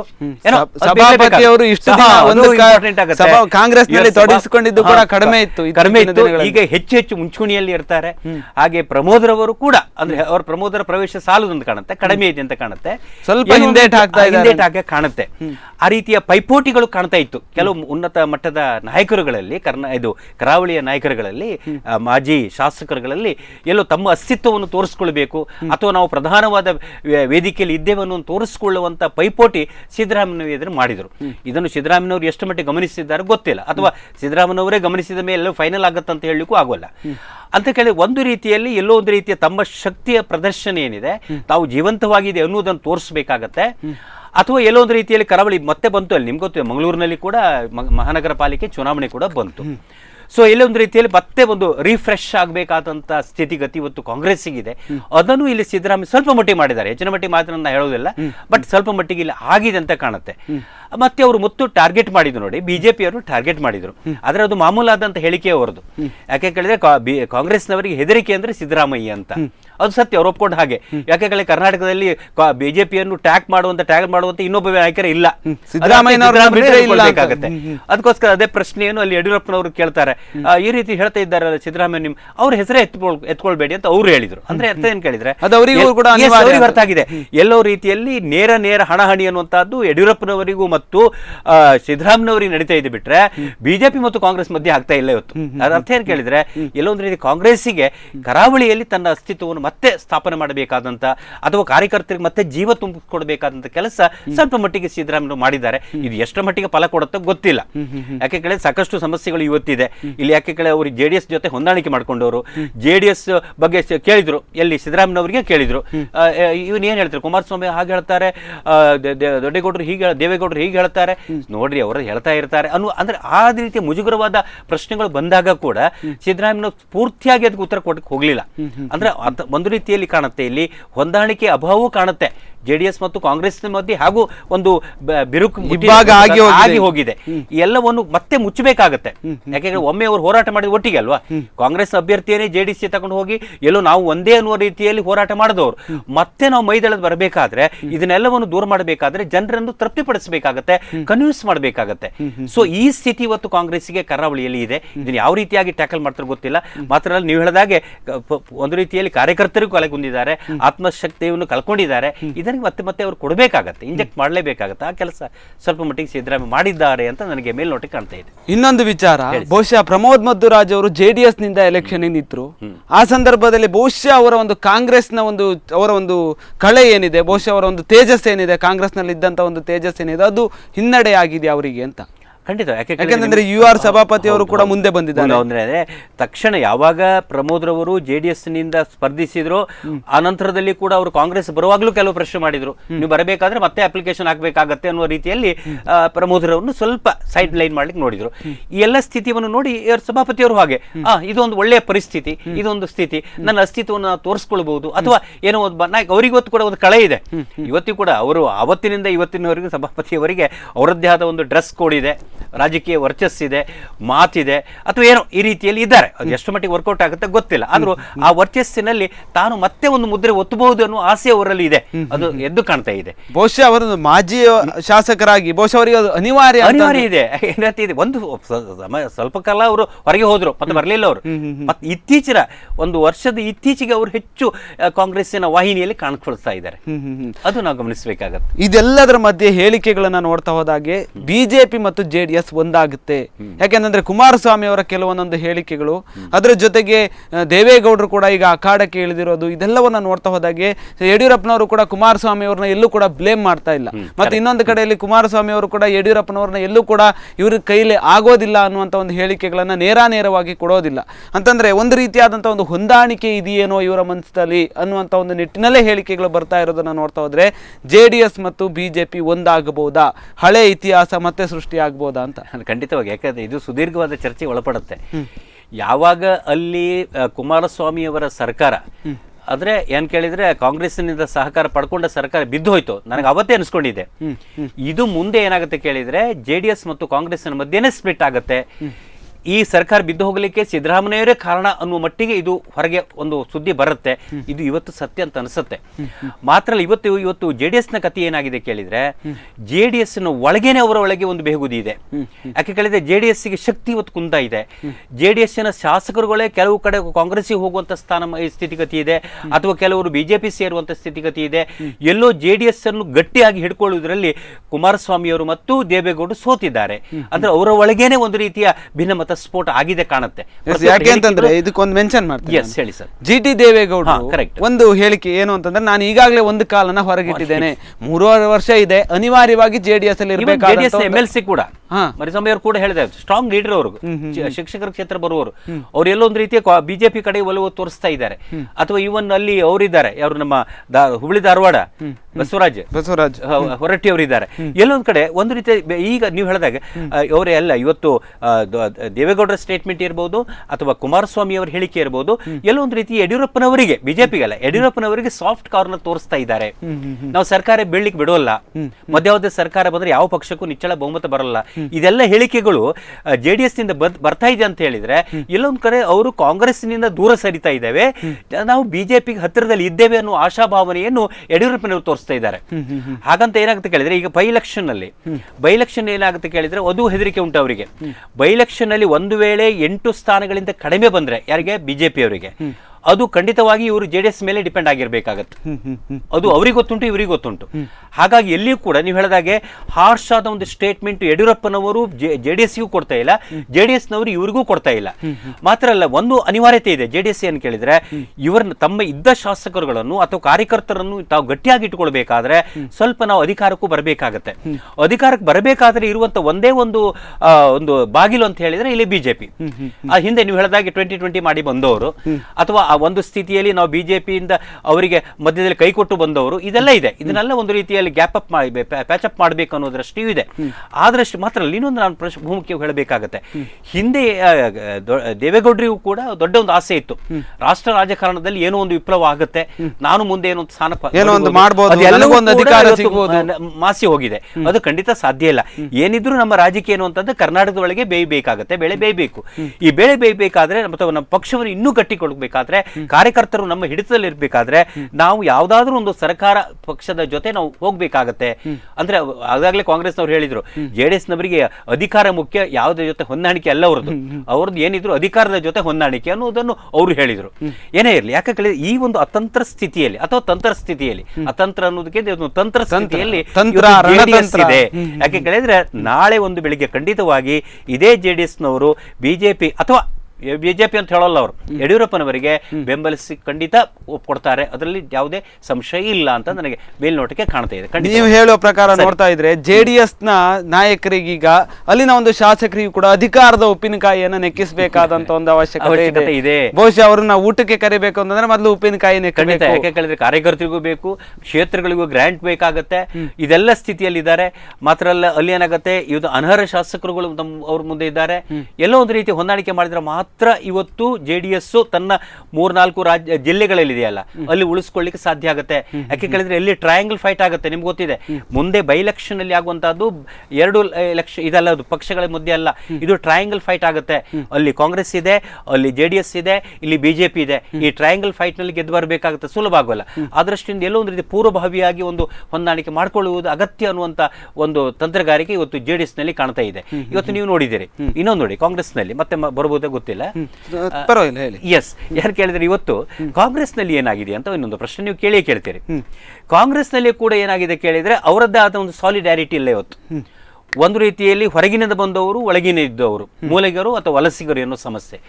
ಇಡೀ ಕಾಂಗ್ರೆಸ್ಸಿನ ಲೀಡರ್ಶಿಪ್ ಯಾರಿಗೆ ಕೊಡಬೇಕು? ಇದ್ರ ಮಧ್ಯದಲ್ಲಿ DKC ಅವರು ಏನೋ ಒಂದು ದೊಡ್ಡ ಒಂದು ಲೀಡರ್ಶಿಪ್ ತಗೊಳ್ಳೋ ಚಾನ್ಸಸ್ ಇತ್ತು, ಆದ್ರೆ ಅವರಿಗೆ ಆ ರೀತಿಯ ಒಂದು ಸ್ಥಿತಿ ಬಂತು. ಇವತ್ತು ಜೈಲಿಗೆ ಹೋಗಿ ಹೊರ ಬಂದ್ರು, ಏನು ಅನುಕಂಪ ಬಂದ್ರು ಕೂಡ ಈಗ ನಾನೇನು ನಂದೇನು ಇದು ಸಿದ್ದರಾಮಯ್ಯವ್ರಿಗೆ ಸಹಿಸ್ಲಿಕ್ಕೆ ಕಷ್ಟ ಆಗ್ತಾ ಇದೆ. ಯಾಕೆ ಕೇಳಿದ್ರೆ ಮೈಸೂರು ಪ್ರವೇಶ ಆಯ್ತು, ಇವತ್ತು ಬೆಂಗಳೂರಿಗೆ ಬಂದಾಗ್ಲೇ ಅದ್ಧೂರಿಯಾದ ಸ್ವಾಗತವಾಯ್ತು, ಯಾವುದಕ್ಕೂ ಕೂಡ ಸಿದ್ದರಾಮಯ್ಯ ಹೋಗ್ಲಿಲ್ಲ. ಇವತ್ತು ಸಿದ್ದರಾಮಯ್ಯವ್ರು ಇರಬೇಕಾದದ್ದು ಮೈಸೂರಿನಲ್ಲಿ, ಅಲ್ಲಿಯೂ ಕೂಡ ಹೋಗ್ಲಿಲ್ಲ, ಮಗನನ್ನು ಮಾತ್ರ ಕಳಿಸಿಕೊಟ್ರು. ಏನೋ ಅಂದ್ರೆ ಆ ಸ್ಥಿತಿಯಲ್ಲಿ ಕಾಂಗ್ರೆಸ್ನ ಒಳಗೆ ಒಂದು ರೀತಿಯ ಪೈಪೋಟಿ ಇದೆ ಅಲ್ಲ, ಅವ್ರು ಇವ್ರು ನುಂಗ್ತಾರೋ ಇವ್ರು ಅವ್ರು ನುಂಗ್ತಾರೋ ಅಂತ ಹೇಳ್ಕೊಂಡು. ಅಥವಾ ಮುಂದೆ ಅಲ್ಲಿನ ಅಧ್ಯಕ್ಷ ಸ್ಥಾನ ಇದೆ, ಕಾಂಗ್ರೆಸ್ಸಿನ ಒಂದು ಪ್ರಾದೇಶಿಕ ಅಧ್ಯಕ್ಷ ಸ್ಥಾನವನ್ನು ಹೈಕಮಾಂಡ್ ಒಲವು ಅವರ ಕಡೆ ಹೋಗೋ ಸಾಧ್ಯತೆ ಇದೆ. ನಾನು ಬರೀ ವಿಪಕ್ಷ ನಾಯಕನಾಗಿ ಉಳಿಬೇಕಾಗತ್ತೆ, ಮುಂದೆ ಕಾಂಗ್ರೆಸ್ ಕಟ್ಟಲಿಕ್ಕೆ ನನಗೆ ಕಷ್ಟ ಆದೀತು, ಇದೆಲ್ಲ ಮನಸ್ಥಿತಿಯಲ್ಲಿ ಸಿದ್ದರಾಮಯ್ಯ ಇದ್ದಾರೆ. ಮತ್ತು ಅಲ್ಲಿ ಒಂದು ರೀತಿ ಒಳಗಿನ ಪೈಪೋಟಿ ಇದೆ. ಮಾತ್ರ DKC ಅವರು ಒಂದು ರೀತಿ JDS ಸಾಫ್ಟ್ ಕಾರ್ನರ್ ತೋರಿಸುವ ಸಾಧ್ಯತೆ ಇದೆ, ಜಾತಿ ರಾಜಕೀಯ ಒಳಗೆ ಇದೆ. ಕುಮಾರಸ್ವಾಮಿ ಅವರಿಗೂ ಇಲ್ಲಿ DKC ಅವರಿಗೂ ಒಂದು ನೇರವಾದ ಸಂಪರ್ಕ ಇದೆ, ಇದೆಲ್ಲ ಬಾಂಧವ್ಯಗಳು ಇದೆ. ಈ ಸಿದ್ದರಾಮಯ್ಯ ನೋಡಿದ್ರೆ ಅಲ್ಲಿ ಇವರಿಗೆ ದೇವೇಗೌಡರಿಗೆ ನೋಡ್ಲಿಕ್ಕೆ ಆಗೋಲ್ಲ. ಈ ಒಂದು ಸ್ಥಿತಿಯಲ್ಲಿ ಮನಸ್ಥಿತಿಯಲ್ಲಿ ಇವತ್ತು JDS ಮತ್ತು ಕಾಂಗ್ರೆಸ್ ಕರ್ನಾಟಕದಲ್ಲಿ ಕಾಣ್ತಾ ಇದೆ. ನೀವು ಹೇಳೋ ಪ್ರಕಾರ ಕಾಂಗ್ರೆಸ್ ಮತ್ತು JDS ಅನ್ನ ನೋಡ್ತಾ ಹೋದಾಗೆ ಹಾವುಗಳು ನಳಿಕೆ ಹಾಕಿಕೊಂಡಾಗೆ ಇದೆ. ಎಸ್, ಖಂಡಿತ. ಮತ್ತೆ ಇನ್ನೊಂದು ವಿಚಾರ ಕೂಡ, ಒಂದು ಕುಮಾರಸ್ವಾಮಿ ಅವರು ಬೆಳಗಾವಿಯಲ್ಲಿ ತಮ್ಮ ಒಂದು ಅಸ್ತಿತ್ವ ಅಂತಂದ್ರೆ ಉತ್ತರ ಕರ್ನಾಟಕದಲ್ಲಿ ಅಸ್ತಿತ್ವವನ್ನ ಹೇಗಾದ್ರೂ ಮಾಡಿ ಹುಟ್ಟಾಕಬೇಕು. ನಾವು ಹಳೆ ಇದ್ದಾಗ ಪ್ರಧಾನಮಂತ್ರಿ ಅವ್ರನ್ನ ಕೇಳಿ, ಮುಖ್ಯಮಂತ್ರಿಗಳನ್ನ ಏನ್ ಕೇಳ್ತೀರಿ ನೀವು, ಓಟ್ ಅವ್ರಿಗೆ ಕೊಡೋದು, ನಮಗೆ ನಮ್ಮ ಹತ್ರ ನೀವು ಸಮಸ್ಯೆಗಳನ್ನ ಹೇಳೋದು ಅನ್ನುವಂಥ ಒಂದು ವಿಚಾರವಾಗಿ ಸಾಕಷ್ಟು ಹೇಳಿದ್ರು. ನಂತರ ಈಗ ನೆರೆ ಪರಿಹಾರದ ವಿಚಾರದಲ್ಲೂ ಕೂಡ ಬಿಜೆಪಿಯನ್ನ ಬೆಂಬಲಿಸುವ ತರ ಮಾತನಾಡಿ ತಮ್ಮ ಒಂದು ಅಸ್ತಿತ್ವವನ್ನು ಉಳಿಸಿಕೊಳ್ಳುವಂತ ಒಂದು ಪ್ರಯತ್ನ ಮಾಡಿರ್ಬೋದಾ ಅಂತ. ಖಂಡಿತವಾಗಿ. ಯಾಕೆ ಕೇಳಿದ್ರೆ ಈ ಸ್ಥಿತಿಯಲ್ಲಿ ಕುಮಾರಸ್ವಾಮಿಯವರು ಖಂಡಿತವಾಗಿ ಬಿಜೆಪಿಯನ್ನು ಹಳಿಬೇಕಿತ್ತು. ಯಾಕೆ ಕೇಳಿದ್ರೆ ಇದೇ ಸ್ಥಿತಿ ಬಂದಾಗ ಯಡಿಯೂರಪ್ಪನ ಹೊಳೆದಿದ್ದಾರೆ, ಯಡಿಯೂರಪ್ಪನವರು ಕುಮಾರಸ್ವಾಮಿ ಹೊಳೆದಿದ್ದಾರೆ. ನಿಮ್ಗೆ ಗೊತ್ತಿದೆ, ಹಿಂದೆ ಇದ್ದಾಗ ನೆರೆ ಪರಿಹಾರ ಅಥವಾ ಸಾಲ ಮನ್ನಾದಲ್ಲಿ ಪ್ರತಿ ಹಂತದಲ್ಲಿ ಅಸೆಂಬ್ಲಿಯಲ್ಲಿ ಕರೆದಾಗ ಕೂಡ ಯಡಿಯೂರಪ್ಪನವರು ಮೊದಲ ದಾಳಿ ಇದ್ದದ್ದೇ ಸಾಲ ಮಾಫಿ ಇದ್ರ ಮನ್ನದ ಬಗ್ಗೆ ಸರಿ ಮಾಡ್ಲಿಲ್ಲ ಅಂತ ಹೇಳಿ. ಅದೇ ಸ್ಪಿರಿಟ್ ನಲ್ಲಿ ಕುಮಾರಸ್ವಾಮಿ ಅವರು ಇವತ್ತು ಮಾಡಬೇಕಿತ್ತು, ಯಾರ ಮೇಲೆ, ಯಡಿಯೂರಪ್ಪನ ಮಾಡಬೇಕಿತ್ತು. ಆದ್ರೆ ಅಷ್ಟು ಹೋಗ್ಲಿಲ್ಲ ಅವರು. ಸಿಂಪತಿ ಎಲ್ಲಿವರೆಗೆ ಅಂತ ಹೇಳಿದ್ರೆ ಕುಮಾರಸ್ವಾಮಿ ಹೇಳ್ತಾರೆ ಸ್ವಲ್ಪ ಕಾಲ ಕೊಡೋಣ ಅಂತಾರೆ. ನೋಡಿ ಎಷ್ಟು ಸೋಬರಾಗಿದ್ದಾರೆ, ಎಷ್ಟು ಮೃದುವಾದ ಒಂದು ಧೋರಣೆ ಅಂತ ಹೇಳಿದ್ರೆ ಆಡಳಿತ ನಡೆಸ್ತಾ ಇದ್ದಾರೆ. ಸ್ವಲ್ಪ ಕಾಲ ಕೊಡೋಣ ಅಂತ ಕಾಲ ಕೊಡೋಣ ಅಂತ ಹೇಳಿದ ಅಷ್ಟು ಸಾಫ್ಟ್ ಆಗಿ ಮಾತಾಡಬೇಕಾದ್ರೆ ಎಲ್ಲ ಒಳಗಿನ ಅಂಡರ್ಸ್ಟ್ಯಾಂಡಿಂಗ್ ಇದೆ. ಅಂಡರ್ಸ್ಟ್ಯಾಂಡಿಂಗ್ ಅರ್ಥ ಏನು ಕೇಳಿದ್ರೆ ಉಳಿವಿನ ಪ್ರಶ್ನೆ ಬಂದಿದೆ. ಅಂಡರ್ಸ್ಟ್ಯಾಂಡಿಂಗ್ ಅಂದ್ರೆ ಅಷ್ಟೇ, ಅನಿವಾರ್ಯತೆ ಬಂದಿದೆ. ಅನಿವಾರ್ಯತೆಯಿಂದಾಗಿ ಅವ್ರನ್ನ ಸ್ವಲ್ಪ ತಗ್ಗಿಸಿದೆ ಅಂತ ಕಾಣುತ್ತೆ. ಸಿಗುರ್ದಾಗಿ ಕೂಡ ಸಾಕಷ್ಟು ಮಾತಾಡ್ಲಿಕ್ಕಿದೆ. ಯಾರ್ಯಾರು ಹೇಗೆ DK ಶಿವಕುಮಾರ್ ಅವರ ಒಂದು ಪರಿಸ್ಥಿತಿಯನ್ನು ನೋಡ್ತಾ ಹೋದಾಗೆ ಅವರ ಒಂದು ರಾಜಕೀಯದಲ್ಲಿ ಹೇಗಾದ್ರೂ ಮಾಡಿ ಉಳಿಲೇಬೇಕು, ನಾನು ಜೈಲಿಗೆ ಹೋದೆ ಅಂದ ಮಾತ್ರಕ್ಕೆ ನನ್ನ ಒಂದು ಅಸ್ತಿತ್ವ ಆಗಲಿ ಅಥವಾ ನನ್ನ ಒಂದು ಹವಾ ಆಗಲಿ ಕಡಿಮೆ ಆಗಿಲ್ಲ ಅನ್ನೋದನ್ನು ತೋರಿಸ್ಕೊಳ್ಬೇಕಾದಂಥ ಒಂದು ಅವಶ್ಯಕತೆ ಇದೆ. ಇನ್ನೂ ಕೂಡ ಸಾಕಷ್ಟು ಮಾತಾಡ್ತೇನೆ ಒಂದು ವಿರಾಮದ ನಂತರ. ಈಗಾಗಲೇ ಮಾತಾಡಿದ ಹಾಗೆ ಸಿದ್ದರಾಮಯ್ಯನವರು ಒಂದು ಕಡೆ, ಕುಮಾರಸ್ವಾಮಿ ಅವರು ಒಂದು ಕಡೆ, ದೇವೇಗೌಡರು ಒಂದು ಕಡೆ, ಯಡಿಯೂರಪ್ಪನವರು ಒಂದು ಕಡೆ, ಹೀಗೆ ಮೂರೂ ಪಕ್ಷಗಳನ್ನು ನೋಡ್ತಾ ಹೋದಾಗೆ ಒಂದು ರೀತಿ ರಾಜಕೀಯದ ಒಂದು ಪರಿಸ್ಥಿತಿ ಹೇಗಾಗ್ಬೋದು ಮುಂದಿನ ಒಂದು ದಿನಗಳಲ್ಲಿ ಅನ್ನೋದನ್ನು ಊಹಿಸ್ಕೊಳ್ಳೋದಕ್ಕೂ ಕೂಡ ಕಷ್ಟ ಆಗ್ತಾ ಇದೆ. ಇನ್ನೂ ಕೂಡ ಸಾಕಷ್ಟು ಮಾತಾಡಲಿಕ್ಕಿದೆ. ಅದಕ್ಕೂ ಮುನ್ನ ಚಿಕ್ಕದೊಂದು ವಿರಾಮ.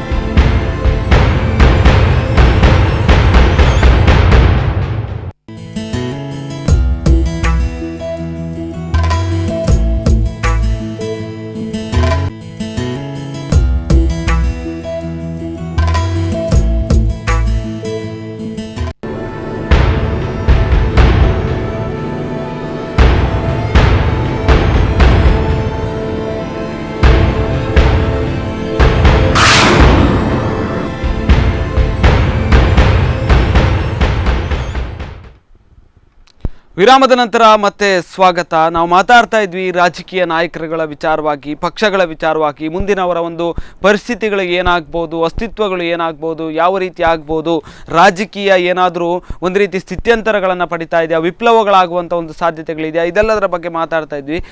ಸರ್, DK ಶಿವಕುಮಾರ್ ಬಗ್ಗೆ ಮಾತಾಡಲೇಬೇಕು. ಯಾಕಂತಂದರೆ ಇಡಿ ಅವರ ಒಂದು ಬಂಧನದ ನಂತರ ಒಂದು ರೀತಿಯಲ್ಲಿ ಜೈಲು ವಾಸವನ್ನು ಅನುಭವಿಸಿ ಬಂದ ತಿಹಾರ್ ಜೈಲಿನಲ್ಲಿ ಹೋಗಿ ಬಂದ ನಂತರ ಬಹುಶಃ ಅವರ ಒಂದು ಆಗಮನ ಏನಿದೆ, ಎಲ್ಲ ಒಂದು ಕಾರ್ಯಕರ್ತರು ಕೂಡ ಭರಪೂರವಾದಂಥ ಒಂದು ಮೆರವಣಿಗೆಗಳ ಮೂಲಕವಾಗಿ ಅದ್ಭುತವಾದಂಥ ಒಂದು ಸ್ವಾಗತವನ್ನು ಕೊಟ್ಟರು.